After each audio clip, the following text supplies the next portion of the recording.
the Lord. Praise the Lord. பாஸ்கா கால 5ஆம் வார ஞாயிறு நல்வாழ்த்துக்களை உங்க எல்லாருக்கும் அன்போடு தெரிவித்துக் கொள்கிறோம். ஆமாம், இன்றைய வார்த்தை யூடியூப் சேனலுக்கு உங்களை நாங்க ரொம்ப அன்போடு வரவேற்கிறோம். இப்போ இந்த நாளோட ஆழமான பார்வைக்குள் செல்வதற்கு முன்பாக நம்ம எல்லாரும் இணைந்து ஒரு சிறப்பு மன்றாட்டை ஏறெடுப்போம். தந்தை, மகன், தூய ஆவியின் பேராலே ஆமென். ஆமென். எங்களை அன்பாக வழிநடத்தும் ஆண்டவரே, இந்த அருமையான நாளுக்காக உமக்கு நன்றி. இன்றைய வாசகம் எங்களுக்கு தரும் அற்புதமான பாடங்களுக்காக, ஆழமான சிந்தனைகளுக்காக உம்மை போற்றுகிறோம். உமது மாறாத அன்புக்காகவும் எங்களை சூழ்ந்திருக்கும் உமது பாதுகாப்பிற்காகவும் நாங்கள் உமக்கு நெஞ்சார நன்றி செலுத்துகிறோம். ஆமென். எங்களை சுற்றி இந்த உலகமே மாறினாலும், ஆமா, உலகமே மாறினாலும் உமது வாக்கு நேர்மையானது அப்படிங்கிற ஒரு உறுதியான அடித்தளத்தை எங்களுக்கு தந்திருக்கிறீர். இந்த நேரத்துல இன்றைய வார்த்தை யூடியூப் சேனல்ல வாசகத்தின் வழியாக வெளிச்சம் பெறும் பார்வையாளர்கள் அனைவருக்கும் ஆண்டவரின் மன்னிப்பு, குணமளித்தல், இரக்கம் மற்றும் அருள் கிடைக்க வேண்டும் என்று ஜெபிக்கிறோம். நிச்சயமா. அவர்கள் கடந்து செல்லும் ஒவ்வொரு சவாலான சூழ்நிலையிலும் உமது பிரசன்னம் அவர்களுக்கு எப்பவும் ஒரு பெரிய ஆற்றலா இருக்கட்டும். கண்டிப்பா. விசுவாசிகளும் சமூகங்களும் கிறிஸ்துவின் மீது நம்பிக்கை வைத்து உயிருள்ள கற்களாக வாழ்ந்து ஒற்றுமையில் வளரவும், கலக்கத்தோடும் கவலையோடும் இருப்பவர்கள் கிறிஸ்துவின் வாக்குறுதியில் அமைதி காணவும். கண்டிப்பா, ஆண்டவரே அமைதி தாரும். இளைஞர்கள், குடும்பங்கள் மற்றும் பணியாளர்கள் தங்களை ஆண்டவரால் தேர்ந்தெடுக்கப்பட்ட மக்களாக உணர்ந்து வாழவும், பணியாளர்கள், தலைவர்கள் மற்றும் திருத்தொண்டர்கள் உண்மையோடு சேவை செய்யவும், ஞானத்தோடு விவேகமாக செயல்படவும். ஆமென். திருச்சபை ஆண்டவரின் மேன்மையான செயல்களை அறிவிக்கவும், நலிவடைந்தோரை அக்கறையோடு பாதுகாக்கவும், தூய ஆவியால் நிரப்பப்பட்ட சாட்சியாக வளரவும். தூய ஆவியானவரே எங்களை வழி நடத்தும். எங்களது இந்த நற்செய்தி பணியில் எங்கள் பாடல்களும் போதனைகளும் மற்றவர்கள் கிறிஸ்துவின் வழியில் நடக்கவும், அவரில் தங்கள் அடையாளத்தை உணர்ந்து திருச்சபையில் மகிழ்ச்சியோடு சேவை செய்யவும் உதவ ஜெபிக்கிறோம். ஆமென். மற்றும் எங்களிடம் ஜெபத் தேவைகளை சொன்ன அனைவருக்காகவும் அவர்களின் நல்ல நோக்கத்திற்கான மன்றாட்டுகள் அனைத்தும் விரைவில் நிறைவேறும்படியாகவும் ஜெபிக்கிறோம். இந்த மன்றாட்டுகள் அனைத்தையும் எங்கள் சகோதரரும் ஆண்டவருமான இயேசு கிறிஸ்துவின் பெயரில் உன் திருமுன் வைக்கிறோம், எங்கள் அன்பு தந்தையே. ஆமென். ஆமென்.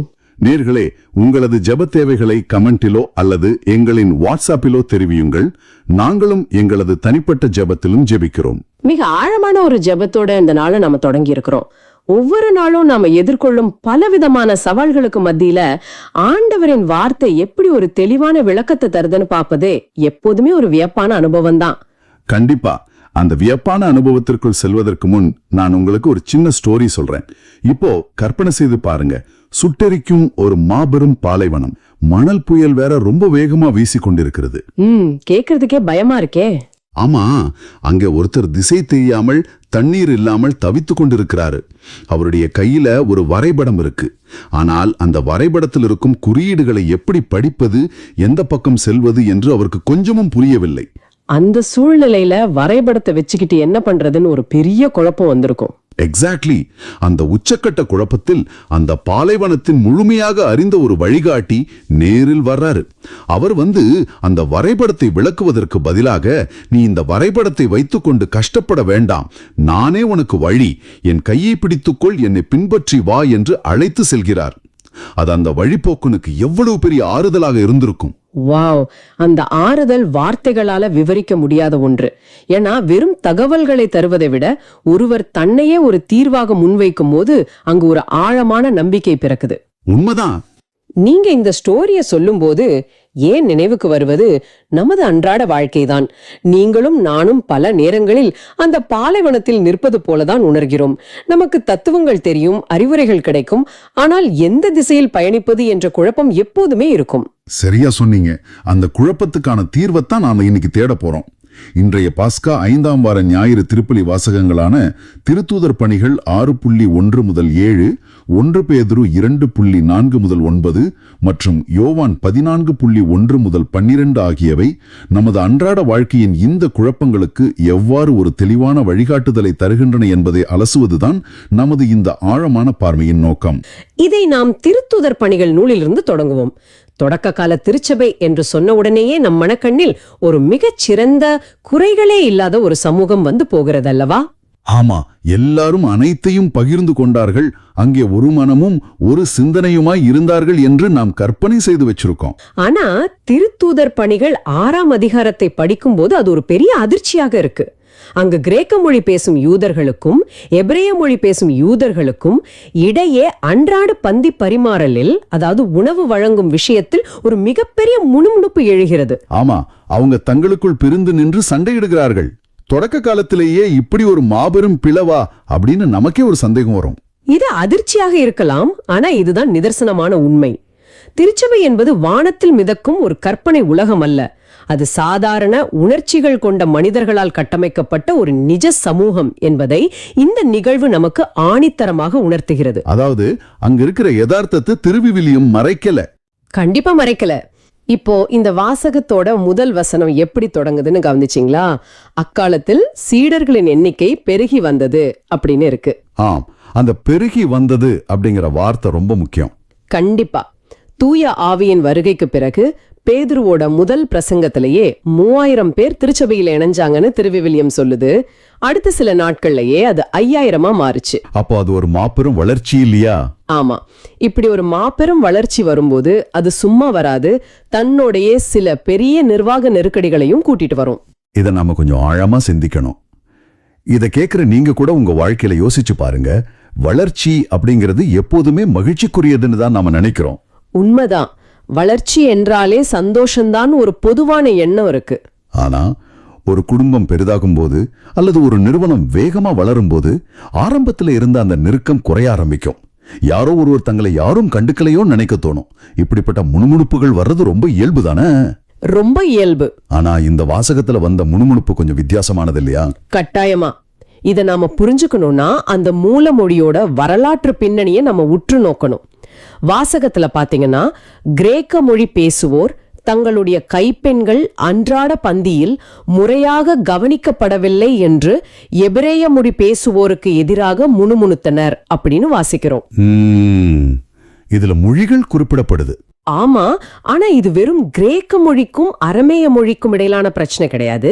இது ஒரு ஆழமான கலாச்சார மற்றும் சமூக பிரச்சனை. அதாவது இது ஒரு சிறுபான்மை பெரும்பான்மை மக்கள் சார்ந்த பிரச்சனைன்னு சொல்றீங்களா?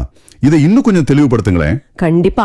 இப்போ எருசலேம்ல இருந்த திருச்சபையில உள்ளூர் மக்களான எபிரேயர்கள் பெரும்பான்மையாக இருந்தாங்க. அவங்க அரமேய மொழி பேசினாங்க. தங்களோட யூத கலாச்சாரத்தை ரொம்ப தீவிரமா கடைபிடிச்சாங்க. அவங்க தான் அந்த மண்ணின் மைந்தர்கள் மாதிரி. கரெக்ட். ஆனா மற்ற தேசங்கள்ல இருந்து எருசலேமுக்கு குடியேறிய யூதர்கள் இருந்தாங்க. அவங்க கிரேக்க மொழி பேசினாங்க. அவங்களோட பழக்க வழக்கங்கள் கொஞ்சம் வித்தியாசமா, அதாவது கிரேக்க கலாச்சாரத்தோட கலந்திருந்துச்சு. ஓ, அப்போ ஒரே மதமா இருந்தாலும் கலாச்சார ரீதியா அவங்களுக்குள்ள ஒரு இடைவெளி இருந்திருக்கு. ஆமாங்க. இந்த உள்ளூர் எபிரேயர்களுக்கும் வெளியூர்ல இருந்து வந்த கிரேக்க மொழி பேசும் யூதர்களுக்கும் இடையில இயற்கையாவே ஒரு சின்ன இடைவெளி இருந்துச்சு. எபிரேயர்கள் இந்த கிரேக்க மொழி பேசுறவங்கள கொஞ்சம் சந்தேகத்தோடையும் தங்களை விட குறைவானவங்களாவும் பாக்குற மனநிலை அன்னைக்கு இருந்துச்சு. அப்ப திருச்சபைக்குள்ளயும் அந்த பழைய சமூக ஏற்றத்தாழ்வுகள் அப்படியே தொடர்ந்து இருக்கு. வெளியில இருந்த அதே மனிதர்கள் தான் இப்ப உள்ளேயும் வந்திருக்காங்க. ஆனா இதுல இந்த கைம்பெண்கள் ஏன் அவ்வளவு முக்கியமா குறிப்பிடப்படுறாங்க? நல்ல கேள்வி. முதல் நூற்றாண்டு எருசலேம்ல ஒரு கைம்பெண், அதாவது கணவனை இழந்த பெண் அப்படிங்கிறது சமூகத்துல மிகவும் விளிம்பு நிலையில இருக்கிற ஒரு நிலை. இப்ப இருக்கிற மாதிரி அந்த பாதுகாப்பும் அன்னைக்கு கிடையாது. நிச்சயமா கிடையாது. அவங்களுக்குன்னு எந்த ஒரு சொத்துரிமையோ வேலை வாய்ப்போ பென்ஷன் மாதிரியான அரசாங்க உதவிகளும் கிடையாது. அவங்க உயிர் வாழ்றதுக்கே சமூகம் கொடுக்கிற தர்மத்தை தான் நம்பி இருக்கணும். அப்போ அவங்க முழுமையா திருச்சபையத்தான் நம்பி இருந்தாங்க. ஆமா. தொடக்க கால திருச்சபை தங்களுக்குள்ள இருந்த செல்வத்தை பகிர்ந்து அன்றாட உணவு பரிமாறும் ஒரு அற்புதமான திட்டத்தை வச்சிருந்தாங்க. ஆனா திருச்சபை பெருசானதும் அந்த விநியோக அமைப்பு உடைஞ்சிடுச்சு.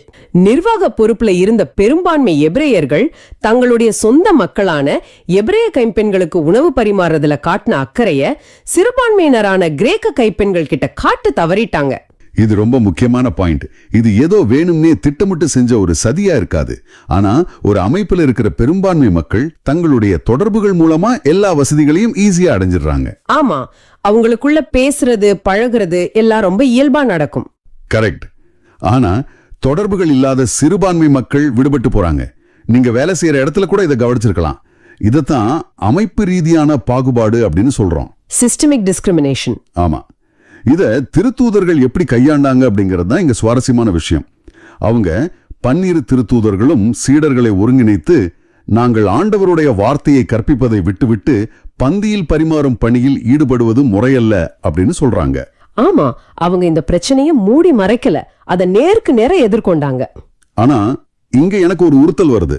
நீங்க இதை கேட்கும்போது உங்களுக்கும் இந்த சந்தேகம் வரலாம். என்ன சந்தேகம்? ஒரு நிமிஷம் யோசிச்சு பாருங்க. பந்தியில் பரிமாறுவது எங்களுக்கு முறையல்ல அப்படின்னு திருத்தூதர்கள் சொல்றது கேட்கறதுக்கு கொஞ்சம் அகந்தியா தெரியலையா? ஓ, அந்த கோணத்துல பாக்குறீங்களா?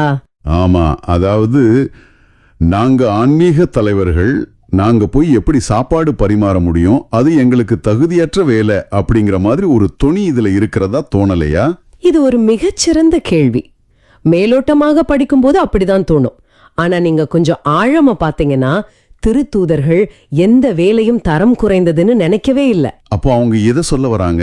அவங்க வேலைகளின் தரம் குறித்த ஏற்றத்தாழ்வை பற்றி இங்க பேசல. அவங்க பேசுறது அழைப்பு மற்றும் முன்னுரிமை பத்தி. சரி, அதை நான் ஏத்துக்கிறேன். ஆனா ஆண்டவர் இயேசுவே கடைசி இராணுவின் போது தன்னோட சீடர்களோட பாதங்களை கழுவினாரு. ஆமா, கழுவினார். தாழ்ச்சிதான திருச்சபையோட மிக முக்கியமான பாடம். அந்த தாழ்ச்சியை காட்ட தலைமை பொறுப்புல இருக்கிற திருத்தூதர்கள் உணவு பரிமாறும் அந்த எளிய வேலையை தாங்களே முன்னின்று செஞ்சிருக்க கூடாதா? அதுதானே ஒரு நல்ல முன்னுதாரணமா இருந்திருக்கும். நீங்க சொல்றது ரொம்ப சரியான வாதம். இயேசு பாதங்களை கழுவுறது உண்மைதான். ஆனா அவர் அதை செஞ்சது தாழ்ச்சியை பற்றின ஒரு பாடத்தை கத்துக் கொடுப்பதற்காக தானே தவிர பாதங்களை கழுவுறதையே தன்னோட முழு நேர பணியா அவர் மாத்திக்கல. கரெக்ட். இயேசுவோட முதன்மையான பணி என்ன? இறையாட்சியை பற்றி போதிப்பதும் மக்களை பாவத்திலிருந்து மீட்பதுமாகத்தான் இருந்தது. இங்க திருத்தூதர்களுக்கும் அதே நிலைமைதான். அவங்க ஒரு நாளைக்கு 10 மணி நேரம் உணவுப் பொருட்களை கணக்கு பார்த்து அதை 300 பேருக்கு பரிமாறிக்கிட்டு இருந்தா எப்போ அவங்க ஜெபிப்பாங்க, எப்போ ஆண்டவருடைய வார்த்தையை மக்களுக்கு கற்பிப்பாங்க? திருத்தூதர்களை ஆண்டவர் எதற்காக அழைத்தார்? ஜெபம் மற்றும் ஆண்டவருடைய வார்த்தை பணி, அதுதான் அவங்களோட பிரதானமான அழைப்பு.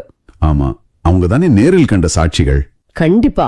அவங்க அந்த முதன்மை பணியை விட்டுட்டு நிர்வாக வேலைகள்ல முழுமையா இறங்கிட்டாங்கன்னா திருச்சபையோட அடித்தளமே ஆட்டம் கண்டுவிடும். உணவு பரிமாறுவதும் புனிதமான பணிதான். அந்த புனிதமான பணியை செய்ய வேற தகுதியான ஆட்களை நியமிக்க முடியும். ஆனா சாட்சி பகிரும் அந்த பணியை அவங்கள தவிர வேற யாரும் செய்ய முடியாது. அதேதான். அதனாலதான் அவங்க தங்களோட முன்னுரிமையை தெளிவுபடுத்துறாங்க. இது உண்மையிலேயே ஒரு தெளிவான பார்வை. இத கேக்குற நீங்க அப்படியே உங்க வாழ்க்கையோட பொருத்தி பாருங்க. நவீன காலத்துல நம்ம வாழ்ந்துகிட்டு இருக்கோம். நாம என்ன பண்றோம்? ஒரே நேரத்துல பல வேலைகளை இழுத்து போட்டுக்கிட்டு திணறோம். ஆமா, மல்டி டாஸ்கிங் பண்றோம்னு நினைச்சுக்கிட்டு குழப்பிக்கிறோம்.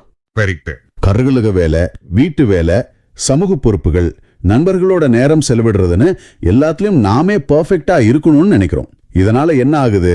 குடும்பத்துல உங்களுக்கான உண்மையான அழைப்பு என்னவோ அதை நாம செய்ய தவறிடுறோம். உண்மை. நீங்க எல்லாத்தையும் செய்யணும்னு அவசியம் இல்ல. எது உங்களோட முதன்மை பொறுப்பு அப்படிங்கறத உணர்ந்து மற்ற வேலைகளை சரியான முறையில் மற்றவர்களுக்கு பகிர்ந்தளிக்க வேண்டும் அப்படிங்கிற மாபெரும் நிர்வாக பாடத்தை திருத்தூதர்கள் நமக்கு சொல்லிக் கொடுக்கறாங்க. ஆமா, அப்படி அவங்க பொறுப்புகளை பகிர்ந்தளிக்க முடிவெடுத்ததும் அதற்கான ஆட்களை எப்படி தேர்ந்தெடுத்தாங்க அப்படிங்கிறது ரொம்ப நுட்பமான ஒரு விஷயம். அவங்க சும்மா கணக்கு வழக்கு தெரிஞ்ச யாரோ 7 பேரை தேர்ந்தெடுக்கல. பின்ன எப்படி தேர்ந்தெடுத்தாங்க? நற்சான்று பெற்றவர்களும் தூய ஆவியாருளும் வல்லமையும் ஞானமும் நிறைந்தவர்களுமான 7 வரை கவனமாய் தேர்ந்தெடுங்கள்னு சொல்றாங்க. அதாவது சாப்பாடு பரிமாறுறது வெறும் ஒரு நிர்வாக வேலை தானே. அதுக்கு எதுக்கு தூய ஆவியின் வல்லமையும் ஞானமும் அப்படின்னு அவங்க சுருக்கி பார்க்கல. இல்லவே இல்ல. திருச்சபையில செய்யப்படுற எந்த ஒரு எளிய பணியா இருந்தாலும் அது ஆண்டவருடைய பணி. அதனால அது ஆண்டவரின் ஆவியோடு ஞானத்தோட செய்யணும்னு நினைச்சாங்க. சரி, அந்த தேர்ந்தெடுக்கப்பட்ட 7 பேர் யாரு? அந்த பேர்களை சொல்றேன் கேளுங்க. ஸ்தேவான், பிலிப்பு, பிரக்கோர், நிக்கானோர், தீமோன், பர்னமா மற்றும் அந்தியோக்கிய நகரத்து நிக்கோலா. இவங்க தான் இந்த 7 பேரு. இங்கதான் ஒரு ஆச்சரியமான திருப்பு முனை இருக்கு. இந்த 7 பேர்களை கொஞ்சம் உற்று கவனிங்க. இதுல எபிரேய பேர்கள் ஏதாவது இருக்கா? இல்லையே. ஸ்தேவான், பிலிப்புன் எல்லாமே கிரேக்க பெயர்கள் மாதிரி தானே இருக்கு.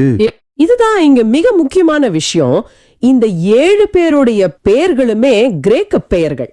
அதாவது எந்த தரப்பிலிருந்து முணுமுணுப்பு எழுந்ததோ, எந்த சிறுபான்மை மக்கள் தாங்கள் புறக்கணிக்கப்படுவதாக கண்ணீர் விட்டார்களோ, அதே சிறுபான்மை தரப்பிலிருந்து 7 தலைவர்களை தேர்ந்தெடுத்து அவங்க கிட்டயே முழு பொறுப்பையும் அதிகாரத்தையும் ஒப்படைச்சாங்க திருத்தூதர்கள். ஓ ஆஹா, இது ஒரு மிகச்சிறந்த நிர்வாக முடிவு. சாதாரணமா ஒரு சமூகத்திலோ நிறுவனத்திலோ பிரச்சனை வந்தா நிர்வாகம் என்ன பண்ணும்? தங்களுக்கு வேண்டிய ஆட்களை தான் போடுவாங்க. ஆமா, தங்களுக்கு விசுவாசமா இருக்கிற, தங்களுக்கு சாதகமான ஆட்களை போட்டு ஒரு குழு அமைச்சு அந்த பிரச்சனையை அடக்க பார்ப்பாங்க. ஆனா இங்க திருத்தூதர்கள் தங்களோட அதிகாரத்தை தக்க வச்சுக்க நினைக்கல. கண்டிப்பா இல்ல. பெரும்பான்மை மக்களான எபிரேயர்கள் சிறுபான்மை மக்களான கிரேக்கர்கள் கிட்ட அதிகாரத்தை கொடுத்து, நாங்க தப்பு பண்ணிட்டோம், நீங்களே இந்த உணவு விநியோகத்தை முன்னின்று நடத்துங்க, உங்க மக்களுக்கு நீங்களே நீதியை பெற்றுத்தாங்க அப்படின்னு ஒரு மாபெரும் சமூக நீதியை நிலையாட்டி இருக்கிறாங்க. அது மட்டும் இல்ல, அவர்களை திருத்தூதர் முன்னால் நிறுத்தினார்கள். திருத்தூதர் தங்கள் கைகளை அவர்கள் மீது வைத்து இறைவனிடம் வேண்டினார் அப்படின்னு வாசகம் சொல்லுது. பழைய ஏற்பாட்டு மரபுப்படி ஒருத்தர் மீது கைகளை வைப்பது அப்படிங்கிறது தங்களோட ஆன்மீக அதிகாரத்தை, பொறுப்பை அவங்களுக்கு முழுமையாக பகிர்ந்தளிப்பதை குறிக்கிறது. அப்போ அவங்கள சும்மா வேலையாட்களை பார்க்கல. இல்லவே இல்ல. அவங்கள வெறும் வேலையாட்களா பார்க்காம திருச்சபையோட அங்கீகரிக்கப்பட்ட தலைவர்களாக, திருத்தொண்டர்களாக உயர்த்தினாங்க. இதுதான் உண்மையான அதிகாரம் வழங்குதல். உங்ககிட்ட ஒரு நேரடியான கேள்வி கேட்கிறேன். உங்க குடும்பத்துல அல்லது நீங்க வேலை செய்யும் இடத்துல ஒரு பிரச்சனை வருதுன்னு வைங்க. ஒருத்தர் என்ன யாரும் கண்டுக்க மாட்டேங்கிறாங்க, எனக்கு நியாயம் கிடைக்கலன்னு முணுமுணுக்கிறாங்க. நீங்க என்ன செய்வீங்க? பெரும்பாலும் எல்லாரும் அவங்களை எப்படியாவது சமாதானப்படுத்தி அடக்கதான் நினைப்பாங்க. ஆமா, ஆனா நீங்க அப்படி செய்வீர்களா? அல்லது திருத்தூதர்களைப் போல பாதிக்கப்பட்ட அந்த நபருக்கே அதிகாரம் கொடுத்து அவங்களையே அந்த பிரச்சனைக்கு தீர்வு உருவாக்கும் தலைவர்களாக மாற்றும் முதிர்ச்சியான மனப்பான்மை உங்களிடம் இருக்கிறதா? இத கொஞ்சம் ஆழமா சிந்திச்சு பாருங்க. ரொம்ப ஆழமான கேள்வி. இந்த அதிகார பகிர்வும் தூய ஆவியின் வழிநடத்தலும் தான் அந்த பெரும் சிக்கலை தீர்த்து திருச்சபையை அடுத்த கட்டத்துக்கு கொண்டு போச்சு. ஆமா, இப்படி ஒரு முதிர்ச்சியான அன்பான முடிவை எடுத்ததுனால வந்த விளைவு என்ன தெரியுமா? 7வது வசனத்துல வாசிக்கிறோம், கடவுளது வார்த்தை மேல் மேலும் பரவி வந்தது, சீடர்களின் எண்ணிக்கை எருசலேம் நகரில் மிகுதியாக பெருகிக் கொண்டே சென்றது. ஆம், பிரச்சனை வந்தப்ப எல்லாரும் என்ன நினைச்சிருப்பாங்க? திருச்சபை உடைய போகுதுன்னு நினைச்சிருப்பாங்க. ஆமா, ஐயோ திருச்சபை உடைய போகுது, கிரேக்கர்கள் தனியா போக போறாங்க, எபிரேயர்கள் தனியா நிக்க போறாங்கன்னு நினைச்சிருப்பாங்க. ஆனா அந்த பிரச்சனையை அவங்க சரியான விதத்துல நீதியோடும் அன்போடும் கையாண்டதால பிளவு ஏற்படல, மாறாக வளர்ச்சி இன்னும் அதிகமாயிடுச்சு. அதுதான் அந்த விவிலிய பகுதியோட அழகு. இதுல எனக்கு ரொம்ப பிடிச்ச ஒரு விஷயம் கடைசி வரியில இருக்கு. அதாவது, குருக்களுள் பெரும் கூட்டத்தினரும் இவ்வார்த்தைக்கு கீழ்ப்படிந்து நம்பிக்கை கொண்டனர். இத படிக்கும் போது எனக்கு ஒரு சிந்தனை வருது. இந்த குருக்கள் தானே தொடக்கத்துல ஆண்டவர் இயேசுவையும் திருச்சபையையும் கடுமையா எதிர்த்தவங்க. ஆமா, அவங்க தான் தீவிரமான எதிரிகள். அவங்க எப்படி திடீர்னு ஈர்க்கப்பட்டாங்க? ஒருவேளை இந்த திருச்சபை தங்களுக்குள்ள வந்த பிரச்சனைய எவ்வளவு நேர்மையா சிறுபான்மை மக்களுக்கு நியாயம் கிடைக்கிற மாதிரி தீர்த்தாங்க அப்படிங்கறத வெளியிலிருந்து பார்த்து இது உண்மையிலேயே ஆண்டவரோட செயல்தான் நம்பி இருப்பாங்களோ? உங்களுடைய இந்த பார்வை மிக மிக சரியானது. பழைய ஏற்பாட்டு முறைப்படி இருந்த குருக்களும் பரிசேயர்களும் சும்மா வெறும் பிரசங்கத்தை கேட்டு மாறிட மாட்டாங்க. அவங்க திருச்சபையோட செயல்களை உற்று கவனிச்சுக்கிட்டே இருந்தாங்க. அவங்க செயல்தான் அவங்களோட உண்மையான பிரசங்கமா இருந்துச்சு. ஆமா, திருச்சபை தனக்குள்ள வந்த முரண்பாடுகளை, தன்னோட சொந்த பிரச்சனைகளை எவ்வித பாகுபாடும் இன்றி தூய ஆவியின் ஞானத்துடனும் கையாண்ட விதம் அவங்கள ஆச்சரியப்பட வச்சிருக்கும். தங்களோட அதிகாரத்தை விட்டு கொடுத்து ஏழைகளுக்கும் கைப்பெண்களுக்கும் நீதி கிடைக்க செய்த அந்த செயல், இவங்க சாதாரண மனிதர்கள் கிடையாது, இவங்க கிட்ட உண்மையான இறையாட்சி இருக்கு அப்படிங்கறத ஆணித்தரமா நிரூபிச்சுது. அந்த சான்றுதான் கல் நெஞ்சம் கொண்ட குருக்களையும் மனம் மாற செய்தது. எவ்வளவு ஆழமான பாயிண்ட். இதை நீங்க நல்லா கவனிங்க. நம்ம குடும்பத்திலோ, நம்ம பங்கு தலங்களிலோ, அல்லது நம்ம வேலை செய்யும் இடத்திலோ நமக்குள்ள 1000 கருத்து வேறுபாடுகள் வரலாம். அது மனித இயல்பு. ஆமா, வேறுபாடுகள் வராம இருக்காது. ஆனா அந்த வேறுபாடுகளை, முரண்பாடுகளை நாம் எப்படி அன்போடும் நீதியோடும் தீர்க்கிறோம் அப்படிங்கிறது தான் வெளியுலகத்துக்கு நாம் கொடுக்கிற மிகப்பெரிய நற்சான்று. நாம நமக்குள்ளேயே சண்டை போட்டுக்கிட்டு பாகுபாடு பார்த்துக்கிட்டு இருந்தா வெளியில இருக்கிறவங்க எப்படி நம்பி நம்ம கிட்ட வருவாங்க? வரமாட்டாங்க. நம்ம முரண்பாடுகளை நாம் எவ்வளவு முதிர்ச்சியோடு விட்டு கொடுத்தலோடு கையாள்றோமோ அதுவே பலரையும் ஆண்டவரிடம் ஈர்க்கும். நல்ல தலைமையின் மாபெரும் விளைவு இதுதான். ரொம்ப ஆழமா பதிவேற்றம் செஞ்சீங்க. பிரச்சனைகள் எப்பவும் வரும், ஆனா அந்த பிரச்சனைய நாம் நம்ம சுய புத்தினால அதிகார பலத்தினால தீர்க்க பாக்குறோமா அல்லது தூய ஆவியின் வழிநடத்துதலோடு இறையாட்சியின் மதிப்புகளோடு தீர்க்கிறோமா அப்படிங்கிறது தான் நம்முடைய சாட்சியத்தை தீர்மானிக்குது. நிச்சயமா. இன்னைக்கு நாம பார்த்த இந்த வரலாற்று நிகழ்வு வெறும் 2000 வருஷத்துக்கு முந்தைய பதிவு அல்ல. இது நம்முடைய அன்றாட வாழ்க்கைக்கான உயிரோட்டமான வழிகாட்டி. உங்களை நோக்கி ஒரு ஆழமான கேள்வியை நான் முன்வைக்க விரும்புறேன்.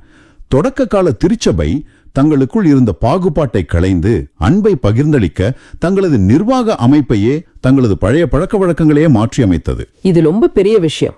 ஆமா, திருத்தூதர்கள் தங்களோட கௌரவத்தை பார்க்கல, அதிகாரத்தை தக்க வைக்க நினைக்கல. மாறாக அதிகாரம் இல்லாதவர்களுக்கு அதிகாரத்தை கொடுத்தாங்க. இன்று உங்களை சுற்றியுள்ளவர்களை இன்னும் அதிகமாக நேசிக்கவும், ஆண்டவர் உங்களுக்கு கொடுத்த உங்களது உண்மையான அழைப்பை நிறைவேற்றவும் நீங்கள் இதுவரை பிடித்து கொண்டிருக்கும் எந்த பழைய பழக்கத்தை அல்லது எந்த ஒரு அமைப்பை மாற்றி அமைக்க வேண்டும். யோசிக்க வேண்டிய கேள்வி. எது உங்களுக்கு தடையா இருக்கு? எந்த பொறுப்புகளை மற்றவர்களிடம் பகிர்ந்தளிக்க நீங்க தயங்குறீங்க? இத அமைதியா யோசிச்சு பாருங்க. நிச்சயமா. நேயர்களே, நீங்கள் உங்கள் குடும்பத்திலோ அல்லது வேலை செய்யும் இடத்திலோ ஏதாவது ஒரு பெரிய பிரச்சனையோ முழுமுழுப்பையோ சந்திக்கும் போது எப்படி பிரதிபலிக்கிறீர்கள்? பிரச்சனை வந்தவுடன் கோபப்படுகிறோமா அல்லது யார் மீது பழிய போடலாம் என்று தேடுகிறோமா? ஆமாம், திருத்தூதர்கள் முணுமுணுப்பை கேட்டு கோபப்படவில்லை, அதை ஞானத்தோடு அணுகினார்கள்.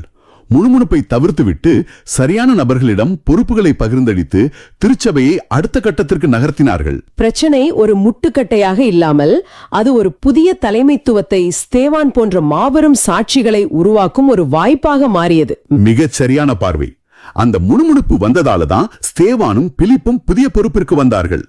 ஒரு பிரச்சனை எப்படி ஒரு மாபெரும் ஆவிக்குரிய அடித்தளமாக மாறுகிறது என்பதை நாம் இங்கே பார்க்கிறோம். இந்த அடித்தளம் என்ற வார்த்தையை பயன்படுத்தும் போது நாம் இயற்கையாகவே பேதுரு எழுதிய முதல் திருமுகத்திற்கு, அதாவது இன்றைய 2ஆம் வாசகத்திற்கு வந்துவிடுகிறோம். ஆமாம், பேதுரு இந்த ஒட்டுமொத்த திருச்சபையின் அடித்தளம் எப்படிப்பட்டது என்பதை ஒரு அருமையான கட்டிடக்கலை உதாரணத்தின் வழியாக விளக்குகிறார். ஆமாம், மனிதரால் உதறி தள்ளப்பட்டதாயினும் கடவுளால் தெரிந்து கொள்ளப்பட்ட உயர்மதிப்புள்ள கல் அதுவே அப்படின்னு இயேசுவை பற்றி குறிப்பிடுறாரு. இங்கதான் ஒரு முரண்பாடான சிந்தனை எனக்கு தோணுது. பேதுரு இந்த வாசகத்துல 4வது வசனத்துல இயேசுவை உயிருள்ள கல் அப்படின்னு அழைக்கிறாரு. நாம் அன்றாடம் பார்க்கிற கற்கள் அப்படின்னாலே உயிரற்றவை, உணர்ச்சியற்றவை. கல்லை எடுத்து அடித்தால் கூட கல் வலிக்குமா என்று நாம் கேட்பதில்லை. ஏன்னா அதுல எந்த உயிரும் இல்லை. ஆமாம், சரியா சொன்னீங்க. அப்படி இருக்கும்போது ஏன் இயேசுவை உயிருள்ள கல் என்ற 2 முரண்பாடான வார்த்தைகளை சேர்த்து அழைக்க வேண்டும்? அது மட்டும் இல்லாம அவர் மனிதர்களால் புறக்கணிக்கப்பட்டாலும் கடவுளின் பார்வையில அவர் ஒரு உயர்மதிப்புள்ள கல். இன்னைக்கு இருக்கிற இந்த நவீன உலகத்துல இது ஒரு மிகப்பெரிய மனரீதியான பிரச்சனையாகவே மாறி இருக்கு. கண்டிப்பா, நிராகரிப்பு ஒரு பெரிய வலி. நிறைய பேர் தங்களுடைய சொந்த குடும்பத்தாலேயோ இல்ல வேலை செய்யல இடத்திலேயோ சமூகத்தாலேயோ தாங்கள் புறக்கணிக்கப்படுறோம், நம்மளை யாருக்கும் பிடிக்கல, நமக்கு எந்த மதிப்பும் இல்ல அப்படின்னு ஒரு ஆழ்ந்த மனவழியில இருக்கிறாங்க. தாங்கள் தனிமைப்படுத்தப்பட்டதாக உணரும் ஒரு நேயருக்கு, தங்களை உதிரி தள்ளப்பட்ட ஒரு கல்லாக நினைத்து கொண்டிருக்கும் ஒரு நபருக்கு இந்த வார்த்தைகள் எந்த அளவுக்கு ஒரு நம்பிக்கையை தரும்? இது ரொம்பவும் ஆழமான, அதே சமயம் நம்ம அன்றாட வாழ்க்கையோட நெருங்கிய தொடர்புடைய ஒரு சிந்தனை. முதல்ல இந்த உயிருள்ள கல் அப்படிங்கிற வார்த்தையின் ஆழத்தை புரிஞ்சுக்கணும். மூலமொழியான கிரீக்கத்துல இத சாதாரண உடைந்த கல்லாக குறிப்பிடாமல் பூமியோடு ஒன்றிணைந்து உறுதியாக இருக்கக்கூடிய பாறை என்ற அர்த்தத்துல தான் பயன்படுத்துகிறார்கள். ஒரு செங்கல் மாதிரி மனிதர்களால் உருவாக்கப்படுறது கிடையாது. ஆமா, ஒரு செங்கல் என்பது மனிதர்களால் உருவாக்கப்படுவது, அது உயிரற்றது. ஆனா மலைகளில் இயற்கையாக இருக்கும் பாறைகளுக்கு ஒரு வேறு இருக்கும், அது பூமியின் அடித்தளத்தோடு இணைந்திருக்கும். இயேசு அப்படிப்பட்ட ஒரு அடித்தளம். மேலும் மனிதர்களால் அவர் சிலுவையில் அறையப்பட்டு ஒரு குகைக்குள் வைத்து பெரிய கல்லால் மூடப்பட்டார். ஆனா அந்த உயிரற்ற கல்லை புரட்டி போட்டுவிட்டு அவர் மரணத்தை வென்று உயிர்த்தெழுந்தார். கரெக்ட். அவர் ஒரு இறந்த கடந்த காலம் கிடையாது, அவர் என்றென்றும் வாழும் நிகழ்காலம். அதனாலதான் அவர் உயிருள்ள கல். இப்போ உங்களுடைய 2வது பகுதிக்கு வருவோம். புறக்கணிப்பு அப்படிங்கிறது மனிதர்களுக்கு எப்பவுமே ஒரு பெரிய வலி. ஆமா, ரொம்ப கொடுமையானது. மனிதர்களுடைய பொருளாதாரமும் அளவுகோலும் எப்பவுமே இவர்கள் எனக்கு எந்த அளவுக்கு பயன்படுவார்கள் என்பதை பொறுத்துதான் அமையும். ஆனால் திருவிவிலியத்தில் 6வது வசனம் ரொம்ப தெளிவா சொல்லுது. இதோ சீயோனில் நான் ஒரு மூலைக்கல் நாட்டுகிறேன், அது தேர்ந்தெடுக்கப்பட்ட விலையுயர்ந்த மூலைக்கல். சியோன் என்பது கடவுள் வாசம் செய்யும் இடமாக, ஒரு ஆன்மீக மையமாக கருதப்படுவது இல்லையா? மிகச்சரி. மூளைக்கல் அப்படிங்கிறது ஒரு கட்டிடத்தோட திசையையும் அதோட ஒட்டுமொத்த பலத்தையும் தீர்மானிக்கக்கூடிய மிக முக்கியமான அஸ்திவாரம். உலக ஒருத்தரை பயனற்றவர்னு நினைச்சு தூக்கி போடலாம், ஆனா கடவுள் அதே நபரை தன்னுடைய திட்டத்துக்கு மிக முக்கியமான ஒரு மூளைக்கல்லா மாற்றுவார். வாவ்! மனிதர்களின் பார்வையும் கடவுளின் பார்வையும் முற்றிலும் நேரெதிரானது என்பதை இது ரொம்ப அழகா சுட்டிக்காட்டுது. அப்போ நீங்க சொல்ல வர்றது என்னன்னா, நம்முடைய மதிப்பு மனிதர்களின் நிராகரிப்பால குறைந்து விடுவதில்லை. ஒரு சிற்பி எப்படி கல்லை தேர்ந்தெடுக்கிறாரோ அதே போல நம்மை படைத்தவர் நம்மை தேர்ந்தெடுக்கிறார். மிக துல்லியமாக சொன்னீர்கள். மனிதர்களின் கணிப்புகளை விட நம்மை உருவாக்கியவரின் திட்டமே இறுதியானது. இந்த புரிதல் வரும்போதுதான் நமக்கு ஒரு பெரிய விடுதலை கிடைக்குது. அதே வசனத்துல இன்னொரு முக்கியமான வரிய பேதுரு பதிவு செஞ்சிருக்கார். அதில் நம்பிக்கை கொண்டோர் பதற்றமடையார். ஆமா, இன்னைக்கு நவீன வாழ்க்கையில நாம சந்திக்கிற மிகப்பெரிய மனப்போராட்டமே இந்த பதற்றம் தான். வேலை பறி போய்விடுமோ, எதிர்காலம் என்ன ஆகுமோ, மற்றவர்கள் என்ன நினைப்பார்களோ என்கிற ஒரு தீராத பதற்றம் நம்மை துரத்தி கொண்டே இருக்கிறது. உண்மைதான். ஒரு மனிதன் எப்போது பதற்றம் அடைகிறான்? தான் சார்ந்திருக்கும் சமூகம் தன்னை விலக்கி வைத்து விடுமோ என்ற பயம் வரும்போதுதான். ஆனா தன்னை போலவே புறக்கணிக்கப்பட்டு பின் கடவுளால் மூளைக்கல்லாக உயர்த்தப்பட்ட இயேசுவின் மீது நம்பிக்கை வைக்கிற ஒரு நேயர் இந்த உலகத்தோட புறக்கணிப்புகளை கண்டு பயப்படவோ பதற்றமடையவோ தேவையில்லை. ஏன்னா உலகத்தின் அங்கீகாரத்தை விட அந்த மூளைக்கல்லின் மேல் நாம் கட்டப்படும் போது நாம் அசைக்க முடியாத ஒரு அடித்தளத்தை பெறுகிறோம். ஆமா, அதுதான் மிகப்பெரிய உண்மை. இது கேட்கும் போதே மனசுக்குள்ள ஒரு பெரிய பாரம் இறங்கின மாதிரி இருக்கு. ஓகே, இயேசுதான் அந்த மூளைக்கல் அப்படிங்கறத தெளிவா பார்த்தோம். இப்போ 5வது வசனத்துக்கு வருவோம். இது இன்னும் கொஞ்சம் சவாலான ஒரு கருத்தை முன்வைக்குது. என்ன அது? நீங்களும் உயிருள்ள கற்களாய் இருந்து ஆவிக்குரிய இல்லமாக கட்டி எழுப்பப்படுவீர்களாக அப்படின்னு வாசகம் சொல்லுது. அதாவது இயேசு அடித்தளமாக இருப்பதை நாம் உணர்ந்த பின் நாமும் அந்த கட்டிடத்தின் சுவர்களாக உயிருள்ள கற்களாக மாறுகிறோம். ஆமாம். ஆனா இங்க எனக்கு ஒரு மாற்று சிந்தனை தோணுது. நாம ஒவ்வொருவரும் எந்த ஒரு கட்டுப்பாடும் இல்லாம தனித்தனியா சுதந்திரமா இருக்கிறது அப்படிங்கிறது ரொம்ப எளிது. இன்னைக்கு காலகட்டத்துல தன்னைத்தானே முன்னிலைப்படுத்துற ஒரு மனநிலை தான் எல்லார்கிட்டையும் இருக்கு. அதான் ஹைப்பர் இண்டிவிஜுவலிசம்னு சொல்றாங்களே அது. கரெக்ட். என்னை யாரும் கேள்வி கேட்க கூடாது, என் வாழ்க்கை என் விருப்பம், நான் யாருக்கும் எந்த பதிலும் சொல்ல தேவையில்லை அப்படிங்கிற ஒரு தனிமனித ஆதிக்கம் அதிகமா இருக்கிற சூழல் இது. இப்படிப்பட்ட நிலையில மற்ற கற்களோடு இணைந்து ஒரு ஆவிக்குரிய இல்லமாக மாறுவது அப்படிங்கிறது ரொம்ப கடினமான விஷயமா இல்லையா? கண்டிப்பா கடினம்தான். ஏன்னா மற்ற கற்களோட இணைந்து சுவராக மாறும்போது ஒரு கல்லுக்கும் இன்னொரு கல்லுக்கும் உரசல்கள் வருமே. நம்முடைய தனித்துவமான வடிவத்தை கொஞ்சம் மாற்றிக்கொள்ள வேண்டியிருக்குமே. உங்களுடைய இந்த கேள்வி இன்றைய சமுதாயத்தின் மிக முக்கியமான ஒரு யதார்த்தத்தை பிரதிபலிக்கிறது. உரசல்கள் கண்டிப்பா வரும். 2 கற்கள் ஒன்றோடு ஒன்று இணையும் போது அதிலிருக்கும் கரடு முரடான பகுதிகள் உரசத்தான் செய்யும். ஆனா இங்கதான் நாம ஒரு ஆழமான ஆன்மீக உண்மையை உணரணும். என்ன உண்மை அது? தனிமைப்படுத்தப்பட்ட எந்த ஒரு கல்லும் அது எவ்வளவுதான் பளபளப்பாக விலையுயர்ந்த கல்லாக செதுக்கப்பட்டிருந்தாலும் அது தானாகவே ஒரு வீடாக மாறிவிட முடியாது. அது மைதானத்தில் அனாதையாக கிடக்கும் ஒரு வெறும் கல், அவ்வளவுதான். வெயிலுக்கோ மழைக்கோ அது யாருக்கும் எந்த பாதுகாப்பையும் கொடுக்காது. ஓ, ரொம்ப ஆழமான பார்வை இது. ஆனா அந்த கல் மற்ற கற்களோடு இணையும் போது அதனுடைய சுய வடிவம் கொஞ்சம் செதுக்கப்பட்டாலும் அது ஒரு பிரம்மாண்டமான சுவராகவும் பின் மற்றவர்களுக்கு புகலிடம் கொடுக்கும் ஒரு வீடாகவும் மாறுது. ஆவிக்குரிய இல்லம் அப்படிங்கிறதும் அதுதான். தனி மனிதர்களாக நாம் வாழ்வது எளிதுதான். ஆனா மனிதன் என்பவன் தனித்து வாழ்வதற்காக படைக்கப்பட்டவன் கிடையாது. ஆமாம், நாம் அனைவரும் இணைந்து வாழ ஒருவருக்கொருவர் வரும் முரண்பாடுகளை தாண்டி ஒருவரை ஒருவர் தாங்கி பிடிக்கவே அழைக்கப்பட்டிருக்கோம். அது மிகப்பெரிய சவால்தான். உரசல்கள் தரும் வலிகள் இருக்கத்தான் செய்யும். ஆனா அந்த சவாலில தான், அந்த விட்டு கொடுத்தலில தான் கடவுளின் அருள் தங்கி இருக்கு. ஒரு கட்டிடத்தில் எப்படி சிமெண்ட் கற்களை ஒன்றாக இணைக்கிறதோ அதே போல ஆவிக்குரிய இல்லத்தில் கடவுளின் அன்பு நம்மை ஒன்றாக இணைக்கிறது. ஆஹா, தன்னிச்சையாக வாழ்வது சுதந்திரம் போல தெரிந்தாலும் உண்மையில் அது ஒரு ஆன்மீக ரீதியான வீடற்ற நிலை என்பதை மிக அழகாக புரிய வைத்தீர்கள். சரி, அந்த ஆவிக்குரிய இல்லமாக கட்டப்படுவது ஒரு புறம் இருக்கட்டும். அதே வசனத்துல இன்னொரு வார்த்தை வருது. எந்த வார்த்தை? நாமெல்லாம் தூய குருக்களின் கூட்டமாக இருக்கணும்னு பேதுரு சொல்றாரு. இத நம்ம நேயர்கள் எப்படி புரிஞ்சுக்கிறது? குருக்கள் அப்படின்னா தேவாலயத்தின் பீடத்துல நின்று பலி செலுத்துறவங்க மட்டும்தானே? குடும்பத்தில் வாழும், அலுவலகத்திற்கு செல்லும் சாதாரண மக்கள் எப்படி தூய குருக்களின் கூட்டமாக மாற முடியும்?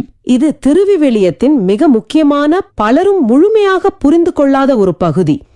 பழைய ஏற்பாட்டு காலத்துல குருக்கள் மட்டும்தான் மக்கள் சார்பாக பலிகளை ஒப்பு கொடுப்பாங்க. அவர்கள் கடவுளுக்கும் மக்களுக்கும் இடையிலான ஒரு பாலமாக செயல்பட்டார்கள். ஆனா இயேசுவின் வருகைக்கு பிறகு, அவருடைய உயிர்ப்புக்கு பிறகு இந்த ஒட்டுமொத்த அமைப்பும் மாறுது. எப்படி மாறுது? இந்த தூய குருக்களின் கூட்டம் அப்படிங்கிறது திருமுழுக்கு பெற்ற ஒவ்வொருவருக்குமான ஒரு மேன்மை மிக்க அழைப்பு. நீங்க தேவாலயத்தின் பீடத்துல நின்னு தூபம் காட்டவோ பலி செலுத்தவோ தேவையில்லை. ஒரு நேராக உங்களுடைய அன்றாட வாழ்க்கையில நீங்க செய்யற சிறு சிறு தியாகங்கள் தான் உங்களுடைய பலிபீடம். உங்கள் அன்றாட வாழ்வுதான் நீங்கள் பலி செலுத்தும் இடம். அன்றாட வாழ்வில் செய்யும் தியாகங்களா? அது நடைமுறையில் எப்படின்னு கொஞ்சம் விளக்கமா சொல்ல முடியுமா? கண்டிப்பா சொல்றேன். இப்போ ஒரு குடும்பத்துல கணவன் மனைவிக்குள்ள ஒரு பெரிய வாக்குவாதம் வருதுன்னு வைங்க. அந்த இடத்துல தான் நியாயமாக இருந்தாலும் குடும்பத்தின் சமாதானத்திற்காக தன்னுடைய கோபத்தை அடக்கிட்டு தன் ஈகோவை விட்டு கொடுத்து ஒருத்தருக்கு ஒருத்தர் மன்னிப்பு கேக்குறாங்களே, அதுதான் கடவுளுக்கு உகந்த ஒரு ஆவிக்குரிய பலி. ஆஹா, அருமை. ஒரு அலுவலகத்துல தனக்கு கீழ் வேலை செய்யறவங்கள அதிகாரத்தோட மிரட்டாம அவங்க செய்த சிறு தவற்ற பொறுத்து கொண்டு அன்பா நடத்துறது ஒரு பலி. விடுமுறை நாள்ல ஓய்வெடுக்க நினைக்காம தன்னுடைய சொந்த நேரத்தை ஒதுக்கி கஷ்டப்படுற ஒரு நோயாளிய போய் பார்த்து ஆறுதல் சொல்றது ஒரு மிகப்பெரிய பலி. அதாவது நவீன உலகத்துல நாம் மற்றவர்கள் மீது காட்டும் எதிர்பார்ப்பற்ற அன்பு, நாம் வழங்கும் நிபந்தனையற்ற மன்னிப்பு, நாம் செய்யும் பிறரன்பு செயல்கள், இது எல்லாமே கடவுளுக்கு மிக மிக உகந்த ஆவிக்குரிய பலிகள் தான். சரியா சொன்னீங்க. எப்போதெல்லாம் நீங்கள் உங்களை விட்டு கொடுத்து மற்றவர் வாழ்வுக்காக உழைக்கிறீர்களோ அப்போதெல்லாம் நீங்கள் ஒரு குருவாகவே செயல்படுகிறீர்கள். இப்படி வாழற ஒவ்வொரு நேருமே அந்த தூய குருக்களின் கூட்டத்தில் ஒருவர்தான். ஆச்சரியமாக இருக்கிறது. நாம் சாதாரணமா நினைக்கும் நம்முடைய வீட்டின் சமையலறையும் நாம் வேலை செய்யும் அலுவலக மேசையும் கூட ஒரு பலிபீடமாக மாற முடியும் என்ற சிந்தனை அன்றாட வாழ்க்கைக்கு ஒரு மிகப்பெரிய புனிதத்துவத்தை கொடுக்கிறது. ஆமா, அதுதான் ஆண்டவரின் திட்டம். சரி, அப்படியே அடுத்த கட்டத்துக்கு போவோம். 7வது மற்றும் 8வது வசனங்கள்ல உரையாடல் கொஞ்சம் கடினமான ஒரு யதார்த்தத்தை நோக்கி நகருது. எல்லாரும் இந்த ஆவிக்குரிய இல்லத்தின் ஒரு பகுதியா மாற விரும்புறது இல்லையா? ஆமா, பலரும் இந்த அழைப்பை நிராகரிக்கிறார்கள். அப்படி நம்பிக்கை இல்லாதவர்களை பொறுத்த மட்டும் இதே மூளைக்கல் இடறுதற்கல்லாகவும் தடுக்கி விழச் செய்யும் கற்பாறையாகவும் இருக்கு அப்படின்னு வாசகம் ரொம்ப கடுமையா சொல்ற மாதிரி தோணுதே. இதை நாம் எப்படி புரிஞ்சு கொள்வது? இது ஒரு கடுமையான தண்டனைன்னு சொல்றதை விட ஒரு செயலுக்கான இயற்கையான விளைவு அப்படின்னு சொல்லலாம். இத ஒரு எடுத்துக்காட்டோட பார்க்கலாம். ஒரு பெரிய கட்டிடத்தோட அடித்தளத்துல ஒரு மிகப்பெரிய மூளைக்கல் வைக்கப்பட்டிருக்கு. அத நீங்க ஒரு படிக்கல்லா பயன்படுத்தி அதன் மேல் ஏறி அந்த கட்டிடத்துக்குள் பாதுகாப்பாக போகலாம். ஆனா அதே கல்லை நீங்க கண்டு கொள்ளாமலோ அல்லது அந்த கல்லே அங்க இல்ல நிராகரிச்சுட்டோ உங்கள் இஷ்டத்துக்கு கண்ணு மூடிட்டு நடந்தீங்கன்னா அது கண்டிப்பா உங்களை தடுக்கி விழச் செய்யும். ஆமா, கல்லை கவனிக்காம நடந்தா தடுக்கி விழதான் செய்வோம். இதுதான் இயேசுவின் வார்த்தைகளுக்கும் அவருடைய வாழ்வுக்கும் பொருந்தும். அவர் யாருக்கும் ஒரு இடர்தற்கல்லாக இருக்கணும்னு விரும்புறதில்ல. ஆனா இயேசு காட்டிய வழி என்பது தாழ்ச்சி, மன்னிப்பு மற்றும் தியாகம். ஆனால் இந்த உலகம் காட்டும் வழி என்பது அதிகாரம், பணம் மற்றும் சுயநலம். இருவேறு துருவங்கள். ஆமா, ஒரு மனிதன் அதிகாரத்தையும் ஈகோவையும் மட்டுமே நம்பி வாழ முற்படும் போது அவன் இயேசுவின் தாழ்ச்சி என்ற மூளைக்கல்லோடு மோத வேண்டியிருக்கிறது. மனிதர்கள் அந்த அன்பு என்ற வார்த்தையை ஏற்க மறுக்கும் போது அவர்கள் தாங்களாகவே தங்கள் சுயநலத்தில் தடுக்கி விழுகிறார்கள். அப்போ அவர்கள் வார்த்தையை ஏற்காததால் தடுக்கி விழுகிறார்கள் என்று வாசகம் எந்த ஒரு சார்பும் இன்றி, எந்த ஒரு அரசியல் நோக்கமும் இன்றி மனித வாழ்க்கையில் நடக்கும் யதார்த்தத்தை அப்படியே நிதானமாக பதிவு செய்யுது. ஆமாம், இது ஒரு ஆன்மீக விதி, அவ்வளவுதான். இருளை தேடி பயணம் செய்யறவங்களுக்கு திடீரென்று வரும் வெளிச்சம் எப்பவுமே கண்களை கூசச் செய்யும். அது வெளிச்சத்தின் குற்றம் அல்ல, அவர்கள் இருளை பழகிக் கொண்டதன் விளைவு. ரொம்ப அழகா சொன்னீங்க. அதே போலத்தான் அன்பையும் உண்மையையும் ஏற்க மறுக்கிறவங்களுக்கு இயேசு ஒரு இடர்தற்கல்லாக தெரிவார் என்பதை மிக ஆழமாக பதிவு செய்தீர்கள். சரி, இப்போ இந்த வாசகத்தோட உச்சகட்டமான 9வது வசனத்துக்கு வருவோம். இந்த வார்த்தைகள் எனக்கு ரொம்ப பிடிச்சமானவை. சொல்லுங்க. ஆனால் நீங்கள் தேர்ந்தெடுக்கப்பட்ட வழிமரபினர், அரச குருக்களின் கூட்டத்தினர், தூய மக்கள் இனத்தினர், அவரது உரிமை சொத்தான மக்கள். கேட்கறதுக்கே எவ்வளவு கம்பீரமா ஒரு பெரிய மகுடத்தை சூட்டுற மாதிரி இருக்கு. ஆமா, ஒரு மனுஷனுக்கு தன் வாழ்நாள்ல இதை விட வேற என்ன பெரிய அடையாளம் தேவைப்பட போகுது? இன்னைக்கு உலகத்துல இருக்கிற மிகப்பெரிய வியாபாரம் எது தெரியுமா? என்ன வியாபாரம்? தங்களை யார் என்று தேடும் மனிதர்களுக்கான வழிகாட்டுதல் தான். நிறைய பேரு நான் யார், என் வாழ்வின் நோக்கம் என்ன அப்படின்னு தேடிக்கிட்டே இருக்காங்க. இதுக்காக நிறைய புத்தகங்கள் படிக்கிறாங்க, பல வழிகள்ல விடை தேடுறாங்க. உண்மைதான். பர்பஸ் ஆஃப் லைஃப் தேடுறது பெரிய விஷயமா இருக்கு. ஆனா திருத்தூதர் பேதுரு இங்க ஒரே வரியில ஒட்டுமொத்த மனித குலத்துக்குமான முழு அடையாளத்தையும் கொடுத்துடுறாரு. நீங்கள் சாதாரணமாக இந்த உலகத்தில் தூக்கி எறியப்பட்டவர்கள் கிடையாது. உங்கள் மதிப்பு நீங்கள் செய்யும் வேலையிலோ உங்கள் வங்கி இருப்பிலோ இல்லை. நீங்கள் கடவுளால் தனித்துவமாக தேர்ந்தெடுக்கப்பட்ட வழிமுறைவு, அரசர்களுக்கே உரித்தான குருக்கள், அவருடைய சொந்த உரிமை சொத்து. வாவ்! ஒரு கட்டிடத்தோட சொத்து பத்திரம் எப்படி ஒருத்தர் பேர்ல இருக்கிறதோ அதே போல நாம் கடவுளின் பேரில் எழுதப்பட்ட உரிமை சொத்து. இத ஒவ்வொரு நேயரும் ஆழமா உணர்ந்துகிட்டாருன்னா அவருடைய தன்னம்பிக்கையும் வாழ்வில் எப்பேற்பட்ட சவால்களை சந்திக்கும் தைரியமும் எவ்வளவு அதிகமாகும்னு நினைச்சு பாருங்க. அந்த அடையாளம் கொடுக்கும் தைரியம் அளப்பரியது. ஆனா இந்த பெரிய அடைமொழிகள் எல்லாம் நாம் ஒரு சிம்மாசனத்தில் அமர்ந்து கொண்டு பெருமைப்பட்டுக் கொள்வதற்காக மட்டும் கொடுக்கப்படலையே. கண்டிப்பா கிடையாது. ஒரு பெரிய அடையாளம் கொடுக்கும் பொழுது அதோட சேர்த்து ஒரு மிகப்பெரிய பொறுப்பும் மேன்மைமிக்க அழைப்பும் கொடுக்கப்படுதுன்னு நான் நினைக்கிறேன். ஏன்னா நாம் உரிமை சொத்தாக மாறியது எதற்காக என்பதை அதே வசனத்தோட பிற்பகுதியில, எனவே உங்களை இருளினின்று தமது வியத்தக ஒளிக்கு அழைத்துள்ளவரின் மேன்மைமிக்க செயல்களை அறிவிப்பது உங்கள் பணி அப்படின்னு பேதுரு ஒரு கட்டளையோட முடிக்கிறாரே. நீங்க சொல்வது 100க்கு 100 உண்மை. கடவுள் நம்மை இருளிலிருந்து வியத்தக ஒளிக்கு அழைத்ததுக்கு காரணமே நாம் அந்த ஒளியில சொகுசா சுயநலமா உட்கார்ந்துக்கணும் அப்படிங்கிறதுக்காக கிடையாது. இருள் சூழ்ந்த இந்த உலகத்தில் ஒரு ஒளியின் பிரதிபலிப்பாளராக நாம் இருக்க வேண்டும் என்பதுதான் அவருடைய திட்டம். அப்போ கடவுளின் ஒளியை, அவருடைய எல்லையற்ற அன்பை, அவருடைய இரக்கத்தை இன்னும் இருளில் தத்தளித்துக் கொண்டிருக்கும் மற்றவர்களுக்கு பிரதிபலிப்பதே நம்முடைய உண்மையான தலையாய பணி. ஆமாம், இன்னைக்கு நம்ம நேயர்கள் ஒவ்வொருவரும் தங்களுக்கு கொடுக்கப்பட்டிருக்கிற அந்த வெளிச்சத்தை அவர்கள் வாழும் குடும்பத்திலும், பணிபுரியும் கடினமான அலுவலகச் சூழலிலும், ஏன் ஒரு மருத்துவமனையின் காத்திருப்பு அறையில் இருப்பவர்களிடமும் பிரதிபலிக்கும் போது அவர்கள் அந்த மேன்மைமிக்க செயல்களை அறிவிக்கும் பணியை மிக சரியாக செய்கிறார்கள் என்று அர்த்தம். அதுதான் நம் வாழ்வின் உண்மையான நோக்கம். அப்போ நாம ஒரு உயிருள்ள கல் அப்படின்னா நாம ஒரு இடத்துல சும்மா முடங்கி கிடக்க முடியாது. நாம் மற்றவர்களுக்கு ஒளியை கொடுக்கணும், சுவராக இருந்து மற்றவர்களை தாங்கி பிடிக்கணும். மிக சரியான புரிதல். இது ரொம்ப அருமையான, அதே சமயம் தொடர்ச்சியான உழைப்பை கோரும் ஒரு சவாலான பயணம். இந்த ஆழமான பார்வை திருவிவிலிய வார்த்தைகளுக்குள் இருக்கும் மிகப்பெரிய வாழ்வியல் உண்மைகளை நமக்கு வெளிச்சம் போட்டு காட்டியிருக்கு. நேயர்களே, நீங்கள் உங்கள் அன்றாட வாழ்வில் சிந்தித்து பார்க்க ஒரு முக்கியமான கேள்வியை நான் முன்வைக்க விரும்புகிறேன். நீங்கள் ஒரு உயிருள்ள கல்லாக இருந்தால் உங்கள் வாழ்வில், உங்கள் குடும்பத்தில், உங்கள் அலுவலகத்தில் உங்களுக்கு அருகில் வைக்கப்பட்டுள்ள மற்ற கற்கள், அதாவது மற்ற மனிதர்கள் யார்? அந்த ஆவிக்குரிய இல்லத்தை வலுப்படுத்த நீங்கள் அவர்களை எப்படி தாங்கி பிடிக்கிறீர்கள்? ரொம்ப ஆழமான கேள்வி இது. உங்கள் குடும்பத்தாரை, நண்பர்களை நீங்கள் ஒரு அசைக்க முடியாத மூளைக்கல்லாக இருந்து தாங்கி பிடிக்கிறீர்களா? அல்லது உங்கள் சுமையையும் அவர்கள் மீது ஏற்றி அவர்களை பலவீனப்படுத்துகிறீர்களா? இதை கொஞ்சம் ஆழமாக சிந்தித்து பாருங்கள். இந்த மாபெரும் அடையாளம் நமக்கு கொடுக்கப்பட்டிருப்பதன் நோக்கம் என்ன? நாமும் இயேசுவை போல நம்மை இருளிலிருந்து ஒளியின் பக்கம் அழைத்த ஆண்டவரின் மேன்மையான செயல்களை மற்றவர்களுக்கு அறிவிக்க வேண்டும். இது ஒரு மாபெரும் பொறுப்பு. ஆமா, இந்த பொறுப்பை நிறைவேற்ற நாம் தனியாக விடப்படவில்லை. இதற்கான வழியை ஆண்டவரே நமக்கு வகுத்து தந்துள்ளார் என்பதை இன்றைய நற்செய்தி வாசகம், அதாவது யோவான் 14:1-12 நமக்கு மிக தெளிவாக காட்டுகிறது. யோவான் நற்செய்தி 14ஆம் அதிகாரம் என்றாலே அது ஒரு உணர்வு பூர்வமான பிரியாவிடை உரை. இதுல ஆண்டவர் இயேசு கிறிஸ்து தன்னுடைய சீடர்களுக்கும் இன்னைக்கு இதை கேட்டுக்கிட்டு இருக்கிற நேயர்களாகிய உங்களுக்கும் ரொம்ப அற்புதமான சில வாக்குறுதிகளை கொடுக்கிறாரு.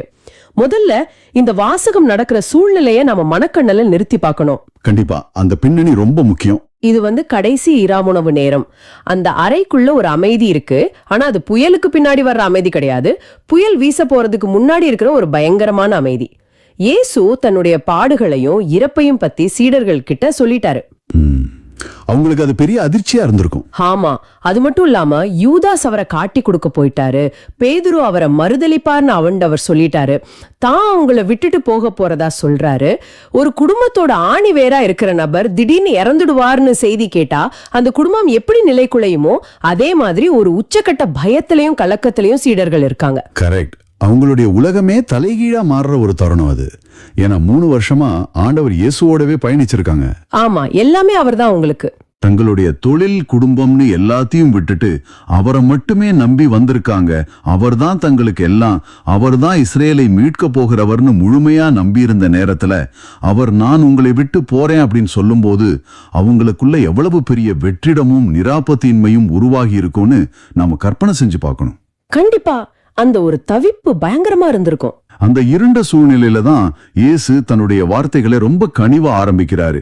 நீங்கள் உள்ளம் கலங்க வேண்டாம், கடவுளிடம் நம்பிக்கை கொள்ளுங்கள், என்னிடமும் நம்பிக்கை கொள்ளுங்கள் அப்படின்னு சொல்றாரு. இதை நான் படிக்கும்போது ஒரு நிமிஷம் எனக்குள்ள ஒரு கேள்வி எழுந்தது. சொல்றதுக்கு இது ரொம்ப சுலபமா இருக்கு, ஆனா நடைமுறையில இது எப்படி சாத்தியம்? யதார்த்தமான கேள்வி. இன்னைக்கு நம்ம நேயர்கள் பல பேர் பலவிதமான நிஜமான கலக்கங்கள்ல இருக்கலாம். மருத்துவமனையிலிருந்து வந்த ஒரு பயமுறுத்துற ரிப்போர்ட்டை பார்த்துட்டு ஒருத்தர் கலங்கி போயிருக்கலாம். அல்லது திடீர்னு வேலை இழந்துட்டு அடுத்த மாச குடும்ப செலவுக்கு என்ன பண்றதுன்னு தெரியாம ஒரு இருட்டுல நிக்கலாம். ஆமா, பலருடைய நிஜ வாழ்க்கை இதுதான். இந்த மாதிரி திக்கற்ற நிலைமையில நிக்கிற ஒருத்தரை பார்த்து உள்ளம் கலங்க வேண்டான்னு சொல்றது எந்த அளவுக்கு அவங்களுக்கு ஆறுதலா இருக்கும்? இது வெறும் ஒரு ஆறுதல் வார்த்தை மட்டும்தானா? நீங்க கேக்குற கேள்வி ரொம்ப ஆழமானது, அதே சமயம் ரொம்ப யதார்த்தமானது. ஆண்டவர் இங்க வெறும் வெற்று வார்த்தைகளால ஆறுதல் சொல்லல. உங்களுக்கு பிரச்சனைகளே வராது, உங்க நோயெல்லாம் உடனே முறைஞ்சிடும் அப்படின்னு அவர் பொய்யான வாக்குறுதி கொடுக்கல. ஆமா, அவர் அந்த இருட்டை பார்த்து பயப்பட வேண்டான்னு சொல்றதுக்கு ஒரு உறுதியான காரணத்தை சொல்றாரு. தந்தை வாழும் இடத்தில் உறைவிடங்கள் பல உள்ளன, நான் போய் உங்களுக்கு இடம் ஏற்பாடு செய்த பின் திரும்பி வந்து உங்களை என்னிடம் அழைத்துக் கொள்வேன் அப்படின்னு சொல்றாரு. அந்த உறைவிடங்கிற வார்த்தை ரொம்ப அழகானது இல்லையா? கண்டிப்பா. இத நாம புரிஞ்சிக்க அந்த உறைவிடம் அப்படிங்கிற வார்த்தையுடைய ஆழத்தை பார்க்கணும். இது செங்கல்லாலும் சிமெண்டாலும் கட்டப்பட்ட ஒரு கட்டிடத்தை பத்தின குறிப்பு கிடையாது. இது ஒரு உறவை உறுதிப்படுத்துற வார்த்தை. ஓ, ஒரு உறவை குறிக்குது. ஆமா, உலகத்துல நமக்கு சம்பவிக்கிற எந்த ஒரு இழப்பும், நோயும், மரணமும் கூட ஒரு முற்றுப்புள்ளி கிடையாது. நமக்கான ஒரு நிரந்தரமான உறவு, ஒரு பாதுகாப்பான இடம் தந்தை கிட்ட இருக்கு அப்படிங்கிற அந்த நம்பிக்கை தான் நம்மளுடைய இன்றைய கலக்கங்களுக்கான மிகப்பெரிய மருந்து. அதாவது நம்மளுடைய பார்வை இந்த உலகத்தோட தற்காலிகமான பிரச்சனைகள்ல மட்டுமே சுருங்கி போகாம நிலை வாழ்வு அப்படிங்கிற அந்த பெரிய இலக்க நோக்கி விரியணும் ஆண்டவர் சொல்றாரு. இது ரொம்ப அழகான ஒரு சிந்தனை. நிச்சயமா. ஆனா அந்த சீடர்கள் இத உடனே புரிஞ்சுக்கிட்டாங்களான்னு பார்த்தா கண்டிப்பா இல்ல. வசனம் 5 கவனிக்கும் போது தோமா ஒரு யதார்த்தமான கேள்வியை கேட்கிறாரு. ஆண்டவரே, நீர் எங்கே போகிறீர் என்றே எங்களுக்கு தெரியாது. அப்படி இருக்க நீர் போகும் இடத்துக்கான வழியை நாங்கள் எப்படி தெரிந்து கொள்ள இயலும் அப்படின்னு கேட்கிறாரு. தோமா எப்போதுமே ரொம்ப பிராக்டிக்கலான ஆள். ஆமா, பல நேரங்கள்ல திருச்சபையில தோமாவை ஒரு சந்தேக பேர் வழியா மட்டுமே நம்ம சுட்டி காட்டுறோம். ஆனா எனக்கு தோமாவை பார்க்கும்போது ரொம்ப பிடிக்கும். அவர் ரொம்ப நேர்மையானவர். அவருக்கு புரியலன்னு தைரியமா கேக்குறாரு. அது ஒரு நல்ல குணம் தான். நாமும் கூட வாழ்க்கையில பல நேரங்கள்ல அடுத்தது என்ன நடக்கும்னு தெரியாம இருட்டுல நிக்கும் போது, ஆண்டவரே, என் வாழ்க்கை பயணம் எங்க போகுதுன்னு எனக்கு தெரியலையே, எனக்கு தெளிவான ஒரு வழியை காட்டுங்க அப்படின்னு தோமா மாதிரி தானே கேக்குறோம். உண்மைதான். தோமாவுடைய அந்த சந்தேகம் ஒவ்வொரு மனிதனுக்கும் இருக்கிற ஒரு அடிப்படை தேடல் தான். மனிதர்களாகிய நமக்கு எப்போதுமே ஒரு திட்டம் தேவைப்படுது. அடுத்தது என்ன, அதுக்கு அடுத்தது என்னன்னு ஒரு தெளிவான வரைபடம் கிடைச்சா நல்லா இருக்குமேனு தோமா நினைக்கிறாரு. நாமளும் அப்படித்தானே யோசிப்போம்.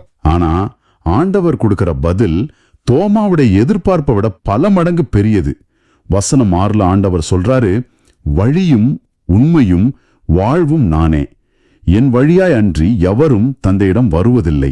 இது திருவிவிலியத்திலேயே மிக முக்கியமான உலக புகழ் பெற்ற ஒரு பிரகடனம். ஆமா, ரொம்ப சக்தி வாய்ந்த வார்த்தைகள். இயேசு தன்னை ஒரு வழிகாட்டியாகவோ அல்லது நல்ல உபதேசங்களை சொல்ற ஒரு போதகராகவோ மட்டும் அறிமுகப்படுத்தல.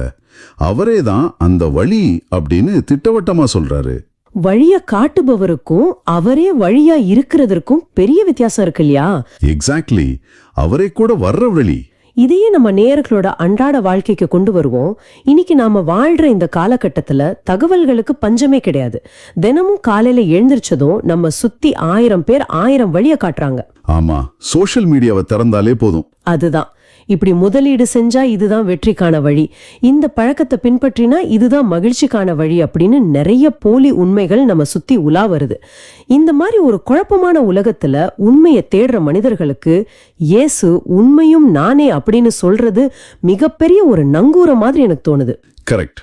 அதாவது, நீங்க உண்மையை வேற எந்த தத்துவத்திலயோ சித்தாந்தத்திலயோ தேட வேண்டாம், என் வாழ்க்கைய பாருங்க, நான் வாழ்ந்து காட்டின அன்பை பாருங்க, அதுதான் அறுதியான உண்மை அப்படின்னு அவர் சொல்றாருன்னு எடுத்துக்கலாமா? மிகச்சரியான புரிதல். தத்துவங்கள் காலத்துக்கு ஏத்த மாதிரி மாறும். நேற்றைய உண்மை இன்னைக்கு பொய்யாகலாம். ஆனா ஆண்டவர் இயேசுவுடைய அன்பு அப்படிப்பட்டது கிடையாது. அது மாறாத உண்மை. அவர் சொல்ற அந்த 3 வார்த்தைகளும் வழி, உண்மை, வாழ்வு உன்னோடு ஒன்னு ரொம்ப அழகா இணைஞ்சிருக்கு. நாம இயேசு காட்டுகிற அந்த அன்பின் வழியை பின்பற்றும் போது இயேசுவாகிய அந்த உண்மையை நாம முழுமையா அறிஞ்சுக்கிறோம். அந்த உண்மைதான் மனிதர்களை விடுவிச்சு அவங்களுக்கு ஒரு முழுமையான அர்த்தமுள்ள வாழ்வை, அதாவது நிலை வாழ்வை கொடுக்குது. ரொம்ப அழகா சொன்னீங்க. இது வெறுமனே மூச்சு விட்டுக்கிட்டு உயிரோடு இருக்கிறத பத்தி பேசல, கடவுளோடு இணைந்து வாழ்ற அந்த நிறைவான வாழ்க்கையை பத்தி பேசுது. இதை விட சிறந்த ஒரு வழிகாட்டுதல் இருக்கவே முடியாது. இதை கேட்ட பிறகாவது சீடர்களுக்கு ஒரு தெளிவு வந்திருக்கணும். ஆனா அடுத்து பிலிப்பு கேட்கிற கேள்வியை பார்த்தா மனிதர்களுடைய எதிர்பார்ப்பு எவ்வளவு எல்லையற்றதுன்னு புரியுது. பிலிப்புடைய கேள்வி கொஞ்சம் வித்தியாசமானது. ஆமா, வசனம் 8ல பிலிப்பு சொல்றாரு, ஆண்டவரே, தந்தையை எங்களுக்கு காட்டும், அதுவே போதும் அப்படின்னு. அதாவது, நீங்க சொல்றதெல்லாம் ரொம்ப ஆழமா இருக்கு, கேட்க நல்லா இருக்கு, ஆனா எங்களுக்கு கண்கூடா ஒரு அத்தாட்சி வேணும். கடவுளை எங்க கண்ணு முன்னாடியே ஒரு முறை காட்டிடுங்க, நாங்க நம்பிடுறோம், எங்க பயம் எல்லாம் போயிடும் அப்படின்னு சொல்றாரு. ஆமா, கண்களால் பார்க்கணும்னு ஒரு ஆசை. இது பழைய ஏற்பாட்டுல விடுதலை பயண நூல்ல மோசே கடவுள்கிட்ட உம்முடைய மாட்சியை எனக்கு காட்டும் அப்படின்னு கேட்டது மாதிரியே இருக்கு. கண்களால் பார்த்தால் தான் நம்புவோம் அப்படிங்கிறது நம்முடைய மனித இயல்பு தானே. கண்டிப்பா, இது நம்முடைய குறைபாடுன்னு கூட சொல்லலாம். மனித அறிவு எப்போதுமே எல்லைக்குட்பட்டது. இன்னைக்கு நம்ம நேர்களும் கூட சில நேரங்கள்ல ரொம்ப வேதனையான சூழ்நிலையில இருக்கும்போது, கடவுள் உண்மையிலேயே இருக்காரா, அவர் எங்க இருக்காரு, அவரை நேர்ல ஒரு வாட்டி பார்த்தா என் கவலையெல்லாம் போயிடுமே, ஏன் அவர் தன்னை மறைச்சுக்கிட்டு இருக்காரு அப்படின்னு புலம்புவாங்க. ஆமா, அந்த இருட்டுல அப்படி தோணும். பிலிப்புடைய இந்த கோரிக்கைக்கு இயேசு கொடுக்கிற பதில பாருங்க. வசனம் 9ல, பிலிப்பே, இவ்வளவு காலம் நான் உங்களோடு இருந்தும் நீ என்னை அறிந்து கொள்ளவில்லையா, என்னை காண்பது தந்தையை காண்பதாகும் அப்படின்னு சொல்றாரு. இது ரொம்ப பெரிய ஒரு இறையியல் வெளிப்பாடு. கடவுளை நாம எங்கேயோ தூரத்துல மேகங்களுக்கு பின்னால தேட வேண்டிய அவசியம் இல்ல. கடவுளுடைய முழுமையான கச்சிதமான வெளிப்பாடு தான் இயேசு கிறிஸ்து. இதை நான் இப்படி புரிஞ்சுக்கிறேன். அதாவது, ஆண்டவர் நம்ம கிட்ட சொல்றாரு, நான் உங்களோடு இருக்கிறேன், என்னை சுற்றியுள்ள மனிதர்கள் மேல நான் காட்டிய பரிவை பாருங்க, சமுதாயத்தால ஒதுக்கப்பட்ட பாவிகளை நான் அரவணைத்த விதத்தை பாருங்க, நோயாளிகளை நான் தொட்டு குணமாக்கிய இரக்கத்தை பாருங்க, சிலுவையில என்னை அரைஞ்சவங்களே நான் மன்னித்த விதத்தை பாருங்க அப்படின்னு. ரொம்ப சரியான எடுத்துக்காட்டுகள். இதையெல்லாம் பார்த்த பிறகும் கடவுள் எப்படி இருப்பாருன்னு நீங்க ஏன் கேக்குறீங்க? கடவுள் அன்பாகவே இருக்கிறார் அப்படிங்கறதை என்னுடைய வாழ்க்கை முழுசு நான் வெளிப்படுத்திட்டேனே அப்படின்னு ஆண்டவர் ரொம்ப உருக்கமா கேக்குறாரு இல்லையா? 100க்கு 100 சரியா சொன்னீங்க. கடவுளின் முகத்தை அறிய விரும்புறவங்க நற்செய்தியில இயேசு எப்படி வாழ்ந்தாருன்னு பார்த்தாலே போதும். அதனாலதான் வசனம் 11ல ஆண்டவர் இன்னும் ஆழமா சொல்றாரு, நான் சொல்வதை நம்பாவிட்டால் என் செயல்களின் பொருட்டாவது நம்புங்கள் அப்படின்னு. செயல்களை பார்த்து நம்புங்கன்னு சொல்றாரு. ஆமா, அதாவது நான் சொல்ற வார்த்தைகள் உங்களுக்கு புரியலனா கூட பரவாயில்ல, நான் செய்த அன்பு செயல்கள், அந்த இரக்கத்தின் செயல்களை பாருங்க. அந்த செயல்கள் சாதாரண மனிதனால செய்ய முடியாதவை, அவை தந்தைக்கே உரிய செயல்கள். அந்த செயல்கள் வழியாகவே தந்தை என்னுள்ளும் நான் தந்தையுள்ளும் இருப்பதை நீங்க உணர முடியும் அப்படின்னு ரொம்ப தெளிவா புரிய வைக்கிறாரு. இதுவரைக்கும் நாம விவாதிச்ச எல்லாமே ரொம்ப ஆறுதலா கடவுள் நம்மோடு இருக்காருங்கிற ஒரு பெரிய நம்பிக்கையை கொடுக்குது. ஆனா இந்த வாசகத்தோட கடைசி வசனம், அதாவது வசனம் 12 படிக்கும் போதுதான் எனக்கு பெரிய ஆச்சரியம் ஏற்படுது. ஏதோ ஒரு தயக்கம் இருக்கிற மாதிரி தெரியுதே. சொல்ல போனா இது பல வருஷங்களா எனக்குள்ள ஒரு பெரிய குழப்பத்தையே கொடுத்திருக்கு. நான் அதை படிக்கிறேன், கேளுங்க. நான் செய்யும் செயல்களை என்னிடம் நம்பிக்கை கொள்பவரும் செய்வார், ஏன் அவற்றை விட பெரியவற்றையும் செய்வார் அப்படின்னு வருது.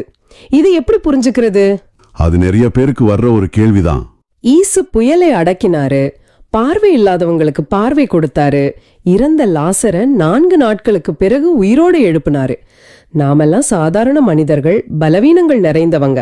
நாம எப்படி இயேசுவை விட பெரிய காரியங்களை செய்ய முடியும்?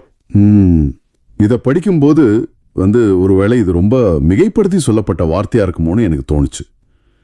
ஆனா திருச்சபையுடைய வளர்ச்சியையும் தொடக்க கால சீடர்களுடைய பயணத்தையும் வச்சு பார்க்கும்போது ஒருவேளை ஆண்டவர் இங்க பெரிய காரியங்கள்னு சொல்றது அற்புதங்களுடைய அளவை பத்தி பேசாம அது சென்றடைய போற எல்லைய, அதாவது அதனுடைய பரப்பளவை பத்தி பேசுறாரோன்னு எனக்கு தோணுது. இது சரியா? உங்களுடைய இந்த புரிதல் ரொம்ப துல்லியமானது. பலரும் இந்த வசனத்தை படிக்கும்போது நானும் இயேசு மாதிரி கடலின் மீது நடக்க முடியுமா அப்படின்னு ஒரு தவறான கோணத்துல சிந்திச்சு தயங்குவாங்க. ஆமா, நானும் அப்படிதான் யோசிச்சேன். ஆனா நீங்க சொன்ன மாதிரி இங்க ஆண்டவர் பெரிய காரியங்கள்னு சொல்றது வல்லமையில் பெரியவை அல்ல, மாறாக எல்லையில் பெரியவை. ஆண்டவர் இயேசு கிறிஸ்து மனித உருவெடுத்து இந்த பூமியில வாழ்ந்தப்போ அவருடைய பணிகள் பாலஸ்தீனம் அப்படிங்கிற ஒரு சின்ன நிலப்பரப்புக்குள்ள மட்டும்தான் சுருங்கி இருந்தது. அவர் உடல் ரீதியாக ஒரே நேரத்துல பல இடங்கள்ல இருக்க முடியாது. கண்டிப்பா. ஆனா அவர் உயிர்த்தெழுந்து தந்தையிடம் சென்று தூய ஆவியை அனுப்பிய பிறகு என்னாச்சுன்னு பாருங்க.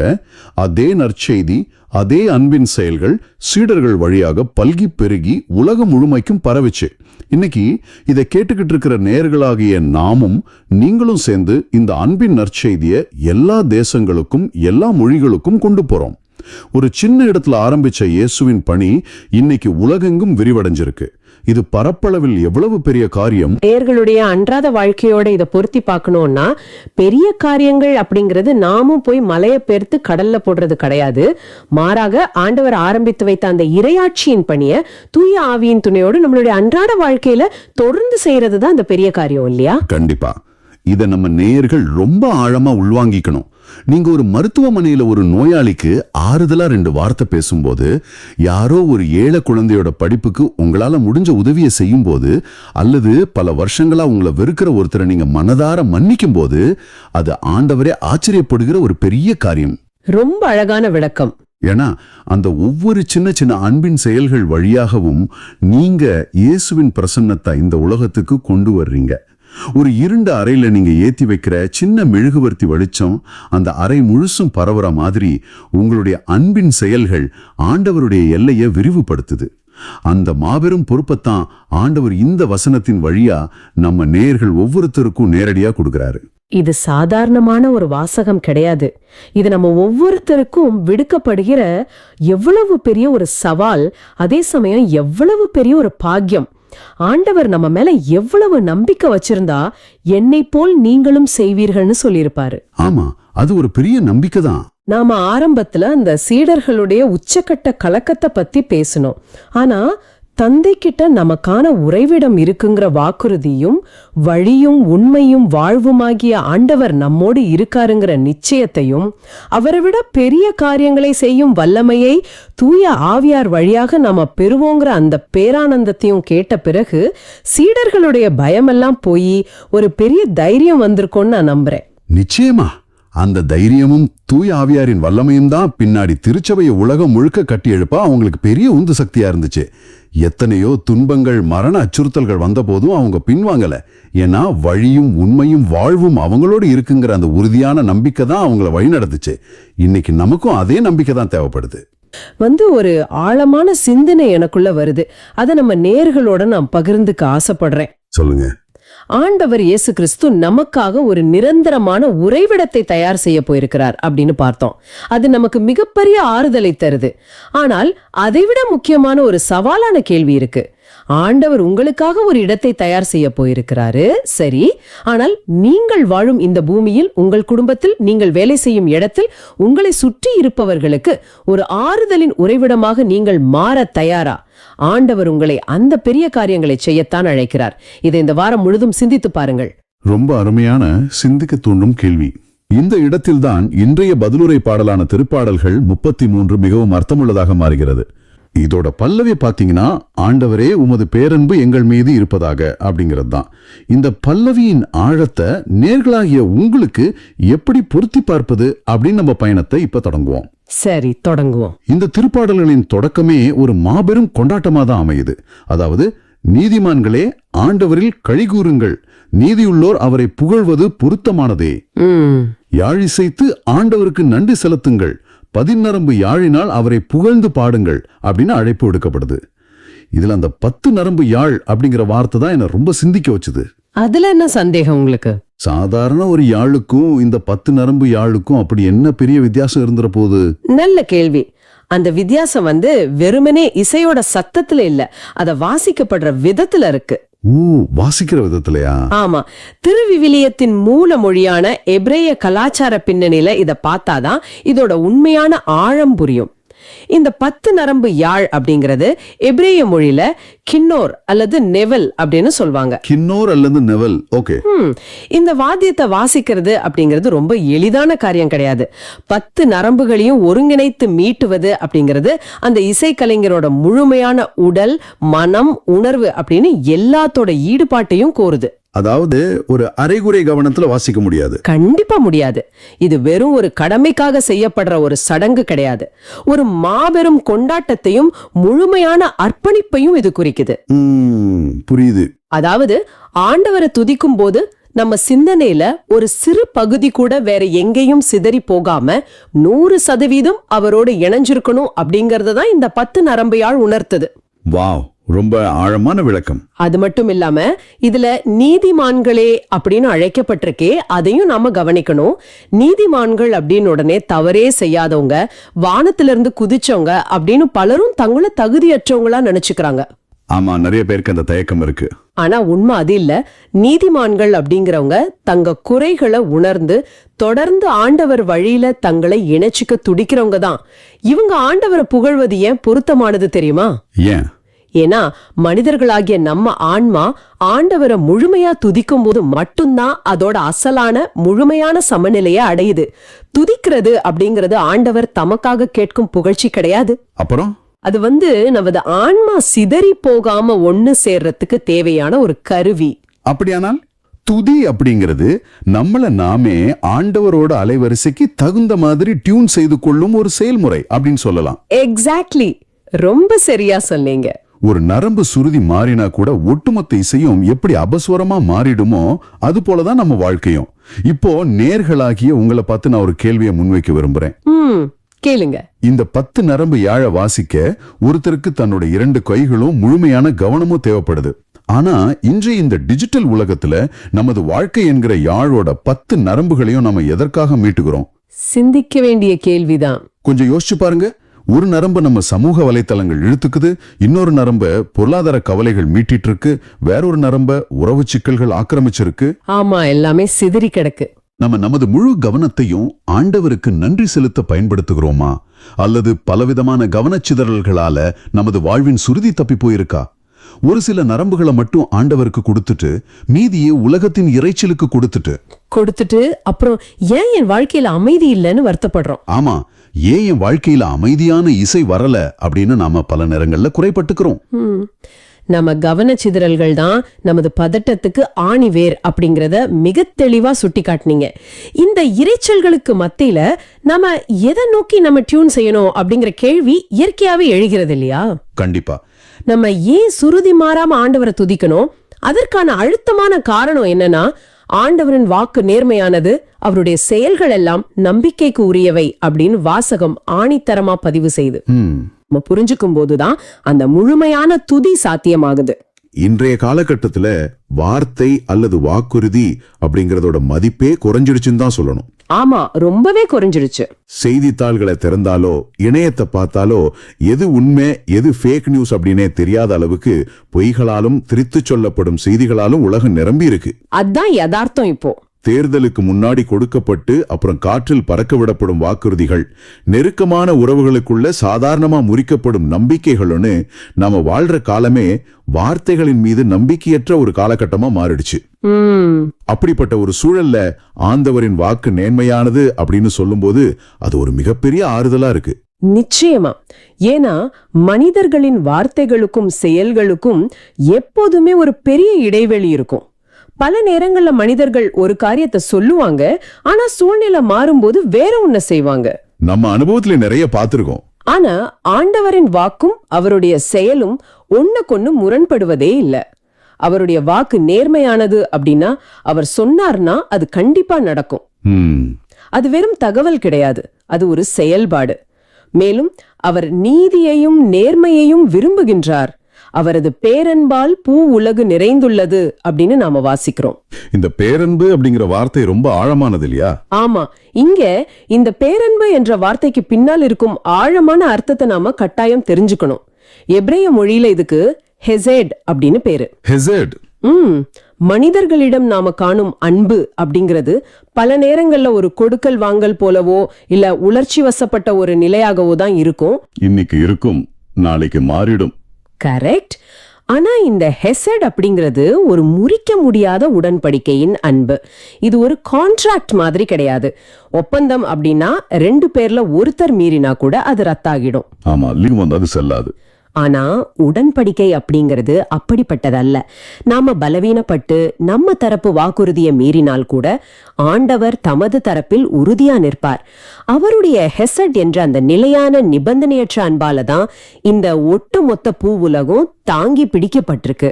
ஒரு நிமிஷம், நீங்க சொல்றத கேட்கும்போது என் மனசுல ஒரு பெரிய முரண்பாடு வருது.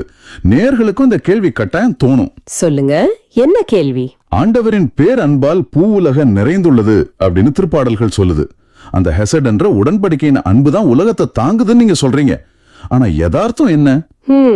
நாம உலகத்தை பார்க்கும்போது எங்கும் போர்கள், அநீதிகள், ஊழல்கள், வன்முறைகள், எந்த தவறுமே செய்யாத நிரபராதிகள் படும் துயரங்கள். ஆமா, இது நாம எப்படி புரிஞ்சுக்கிறது? உலகம் முழுசும் ஆண்டவரோட பேரன்பு நிறைந்திருந்தா ஏன் இவ்ளோ கஷ்டங்களும் அநீதிகளும் பெருகி வெளியுது? இந்த கேள்வி ஒவ்வொரு மனிதனும் ஏதோ ஒரு கட்டத்துல எதிர்கொள்ளும் மிக முக்கியமான கேள்விதான்.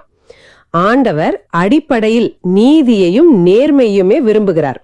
அப்படிங்கறதுல எந்த மாற்றமும் இல்ல. ஆனா அவர் மனிதர்களுக்கு ஒரு மாபெரும் பரிசை கொடுத்திருக்காரு.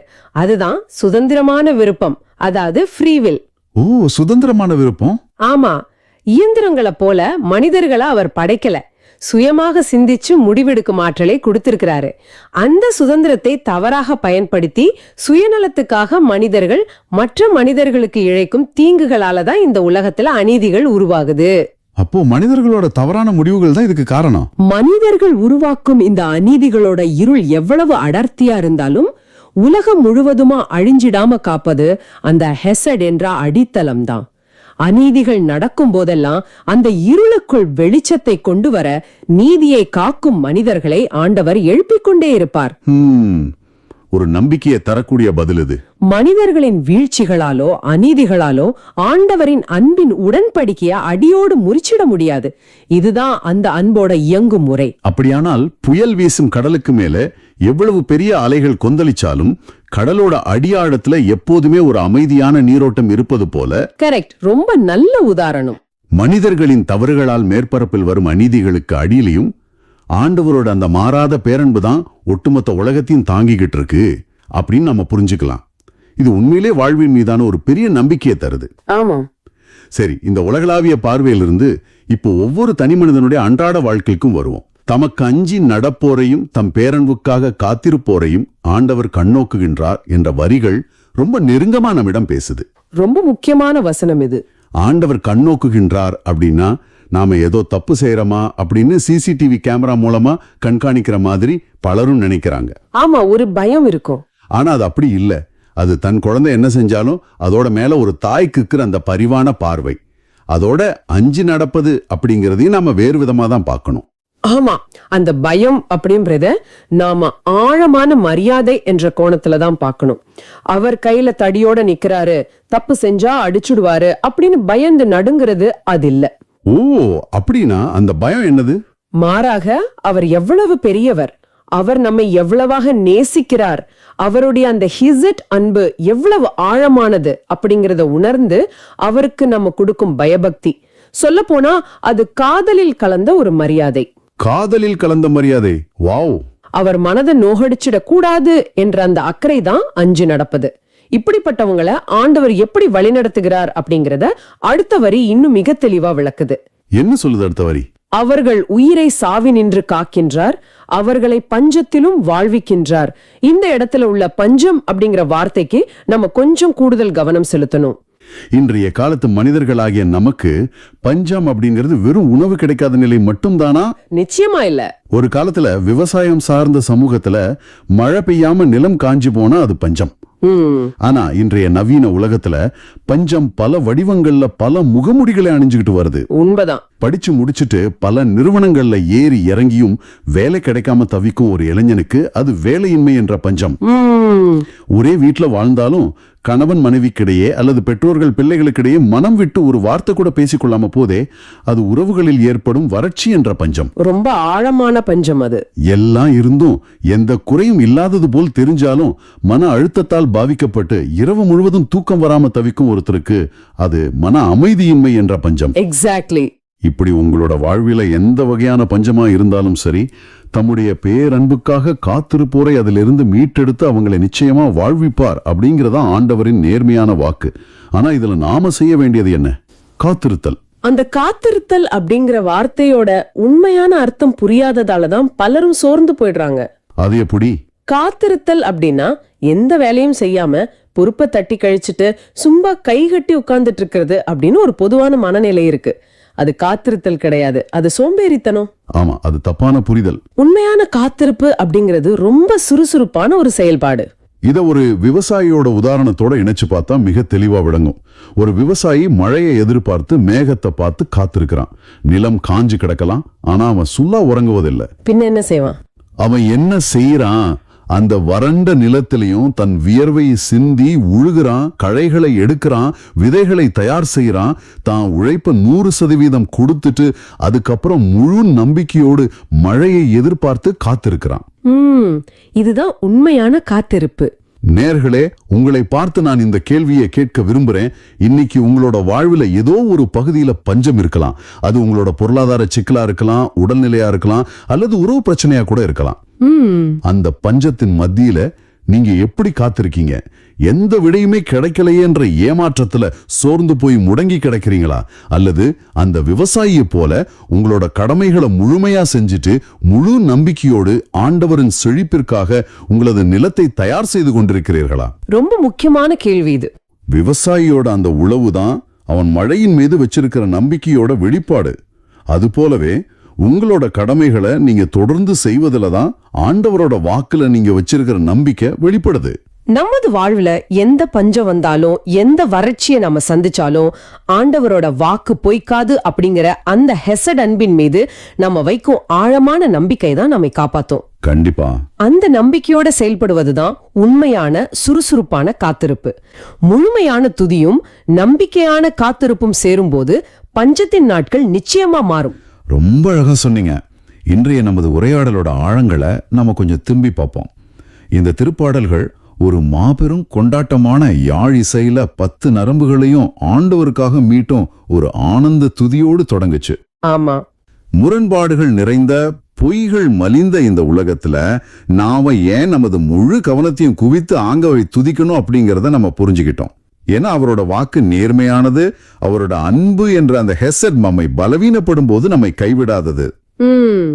இறுதியா மனித சுதந்திரத்தால் வரும் அநீதிகளுக்கு மத்தியிலையும் அந்த வாக்கு நம்மை பஞ்ச காலத்திலையும் வறட்சியான நேரங்களையும் எப்படி பாதுகாக்குது அப்படிங்கறதையும், அந்த பாதுகாப்பிற்காக ஒரு விவசாயியை போல நாம எப்படி சுறுசுறுப்போட காத்திருக்கணும் அப்படிங்கறதையும் விரிவா பார்த்திருக்கோம். நேயர்களாகிய உங்களின் மனங்கள்ல அசை போடுவதற்காக சிந்திக்க தூண்டும் ஒரு சவாலான கேள்வியை நான் முன்வைக்க விரும்புறேன். சொல்லுங்க. இப்போ இந்த நிமிஷத்துல உங்கள் வாழ்க்கையில எந்த பகுதியில பஞ்சம் நிலவுது அப்படின்னு கொஞ்சம் ஆழமா தேடி பாருங்க. அது எதுவா வேணும்னாலும் இருக்கலாம். இந்த பஞ்சத்தின் மத்தியில உங்க பிரச்சனைக்கு ஆண்டவரின் விடை கிடைக்கும் முன்பே உங்களால நம்பிக்கையோடு அந்த துதியின் யாழை மீட்ட முடியுமா? விடை கிடைச்ச பின்னாடி எல்லாம் நல்லபடியா நடக்கும்போது துதிக்கிறது மிக எளிது. ஆனா சூழ்நிலைகள் இருள இருக்கும் போதே ஒலியை நம்பி பாடுவதுதான் ஆண்டவர் விரும்பும் அந்த 10 நரம்பு யாழின் உண்மையான இசை. உங்களின் அந்த பஞ்சத்தின் மத்தியில உங்களால் துதியின் இசையை எழுப்ப முடியுமா? சிந்தித்து பாருங்கள். இன்றைய 3 வாசகங்களையும் நாம் ஒட்டுமொத்தமாக இணைத்து பார்த்தால் ஒரு தெளிவான படம் நமக்கு கிடைக்கிறது. முதல் வாசகத்தில் பிரச்சனை வரும்போது முணுமுணுக்காமல் தூய ஆவியின் வழி நடத்துதலோடு செயல்படும் விவேகத்தை பார்க்கிறோம். 2ஆம் வாசகத்தில் மனிதர்களால் நிராகரிக்கப்பட்டாலும் நாம் உயிருள்ள மூளைக்கல்லான இயேசுவின் மீது கட்டப்பட்ட அரச குருக்களின் கூட்டமாக இருக்கிறோம் என்ற உன்னத அடையாளத்தை உணர்கிறோம். நற்செய்தி வாசகத்தில் அந்த இயேசுவே நமக்கு வழியும் உண்மையும் வாழ்வுமாக இருந்து தந்தையிடம் நம்மை அழைத்து செல்கிறார் என்பதை ஆழமாக புரிந்து கொள்கிறோம். நாம் இந்த ஆழமான பார்வையின் இறுதி கட்டத்திற்கு வந்துவிட்டோம். நேயர்களே, உங்களுக்கான ஒரு ஆழமான இறுதி சிந்தனை இதுதான். நீங்கள் உங்கள் வாழ்க்கையை மனிதர்கள் புகழும் ஆனால் விரைவில் உடைந்து போகும் சாதாரண கற்களை கொண்டு கட்டுகிறீர்களா? அல்லது மனிதர்களால் ஒதுக்கப்பட்டு ஆனால் கடவுளால் தேர்ந்தெடுக்கப்பட்ட உயிருள்ள மூளைக்கல்லாகிய இயேசுவின் மீது உங்கள் குடும்பத்தை, உங்கள் எதிர்காலத்தை கட்டுகிறீர்களா? ஒருவேளை நீங்கள் இதுவரை தவறான திசையில் பயணித்திருக்கலாம். ஆனால் இன்று நானே வழி என்று சொல்லும் அந்த இயேசுவின் கரம் பிடித்து முணுமுணுப்புகளை தவிர்த்து மற்றவர்களுக்கு அன்பு செய்யும் தூய பணியாளர்களாக, அரச குருக்களாக வாழ நீங்கள் தயாரா? சிந்தித்து பாருங்கள். இப்போது நாம் இந்த சிந்தனைகளுக்காக ஜெபிப்போம். எங்களை எல்லையற்று நேசிக்கும் அன்பு தந்தையே, இன்றைய நாளின் இந்த ஆழமான சிந்தனைகளுக்காக உமக்கு நன்றி. எங்கள் வாழ்வின் எந்த பகுதியில பஞ்சம் இருந்தாலும், எங்களை சுற்றி என்ன நடந்தாலும் உமது வாக்கு நேமையானது என்ற உறுதியோடு நாங்க விழிப்பாய் காத்திருக்க எங்களுக்கு அருள்தாரும். ஆமென். எங்களை சூழ்ந்திருக்கும் உலக கவலைகள் என்ற கவனச்சிதறல்களை அகற்றி எங்கள் வாழ்வென்னும் 10 நரம்பு யாழையும் முழுமையாக உமக்காக மீட்டும் மனநிலையை தாரும். ஆமென். நாங்களும் சீடர்களைப் போல பல நேரங்களில் என்ன செய்வது என்று தெரியாமல் பயத்திலும் கலக்கத்திலும் தவிக்கிறோம். வழியும் உண்மையும் வாழ்வும் நானே என்ற உமது வார்த்தை எங்கள் இருளை நீக்கும் ஒளியாக அமையட்டும். எந்த சூழ்நிலையிலும் உம்மையே எங்கள் வழிகாட்டியாக பற்றி கொள்ளவும், உமது அன்பின் செயல்களை இந்த உலகத்தில் நாங்களும் தொடர்ந்து செய்து உமது இறையாட்சியை விரிவுபடுத்தும் கருவிகளாக மாறவும் எங்களுக்கு அருள்தாரும். நாங்கள் அனைவரும் உமது பார்வையில் உயர்மதிப்புள்ள தனித்துவமான உயிருள்ள கற்கள் என்பதை உணரச் செய்தீர். இந்த உலகத்தின் புறக்கணிப்புகளைக் கண்டு நாங்கள் ஒருபோதும் சோர்ந்து போகாமல் உமது உறுதியான அடித்தளத்தில் நாங்கள் நிலைத்திருக்க உதவி செய்யும்.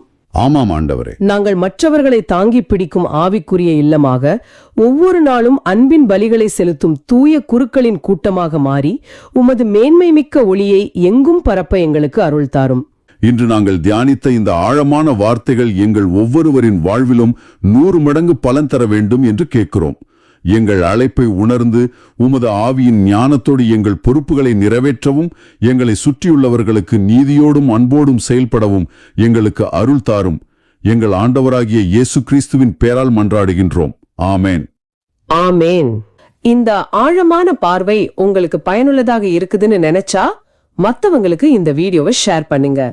நற்செய்தியின் தூதராக இறையாட்சியை எடுத்துரைங்க. நன்றி. மீண்டும் நாளை சந்திப்போம். இயேசுவுக்கே புகழ். அன்னை மரியே வாழ்க. இயேசுவுக்கே புகழ். அன்னை மரியே வாழ்க.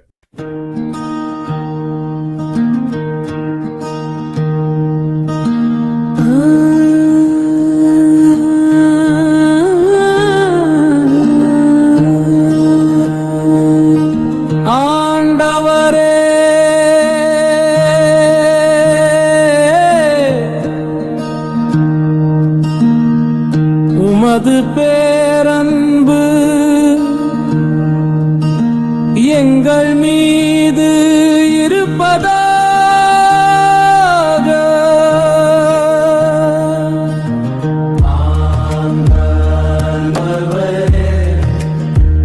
உமது பேரன்பு எங்கள் மீது இருப்பதாக.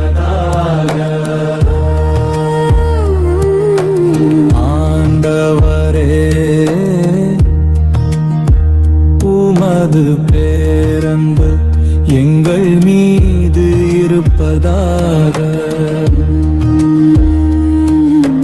நீதிமான்களே, ஆண்டவரில் களி கூறுங்கள். நீதியுள்ளோர் அவரை புகழ்வது பொருத்தமானதே. யாழிசைத்து ஆண்டவருக்கு நன்றி செலுத்துங்கள். 10 நரம்பு யாழினால் அவரை புகழ்ந்து பாடுங்கள். ஆண்டவரே, உமது பேரன்பு எங்கள் மீது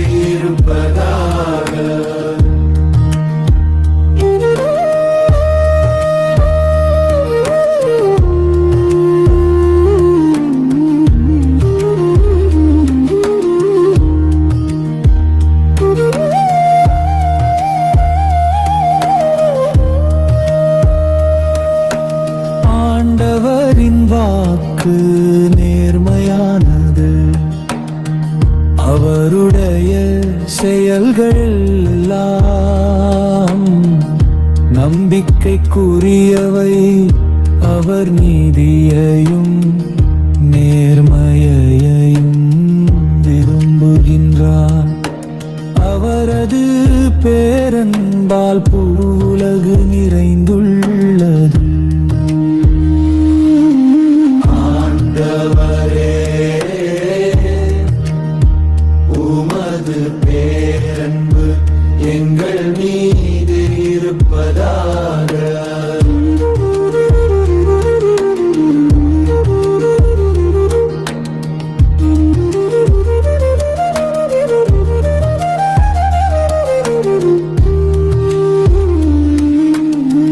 தமக்கு அஞ்சி நடப்போரையும் தம் பேரன்புக்காக காத்திருப்போரையும்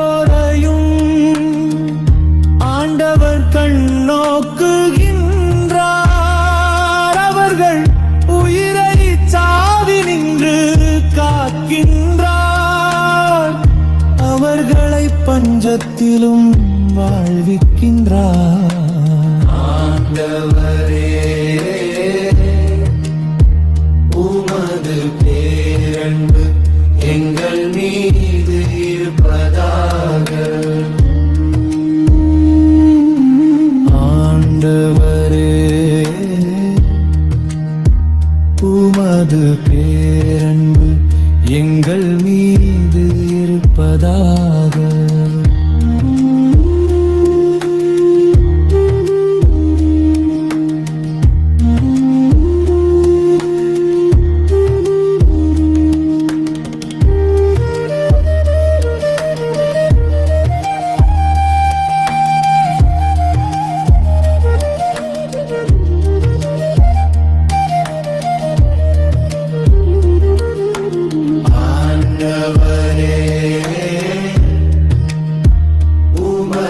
பேரன்பு எங்கள் மீது இருப்பதாக.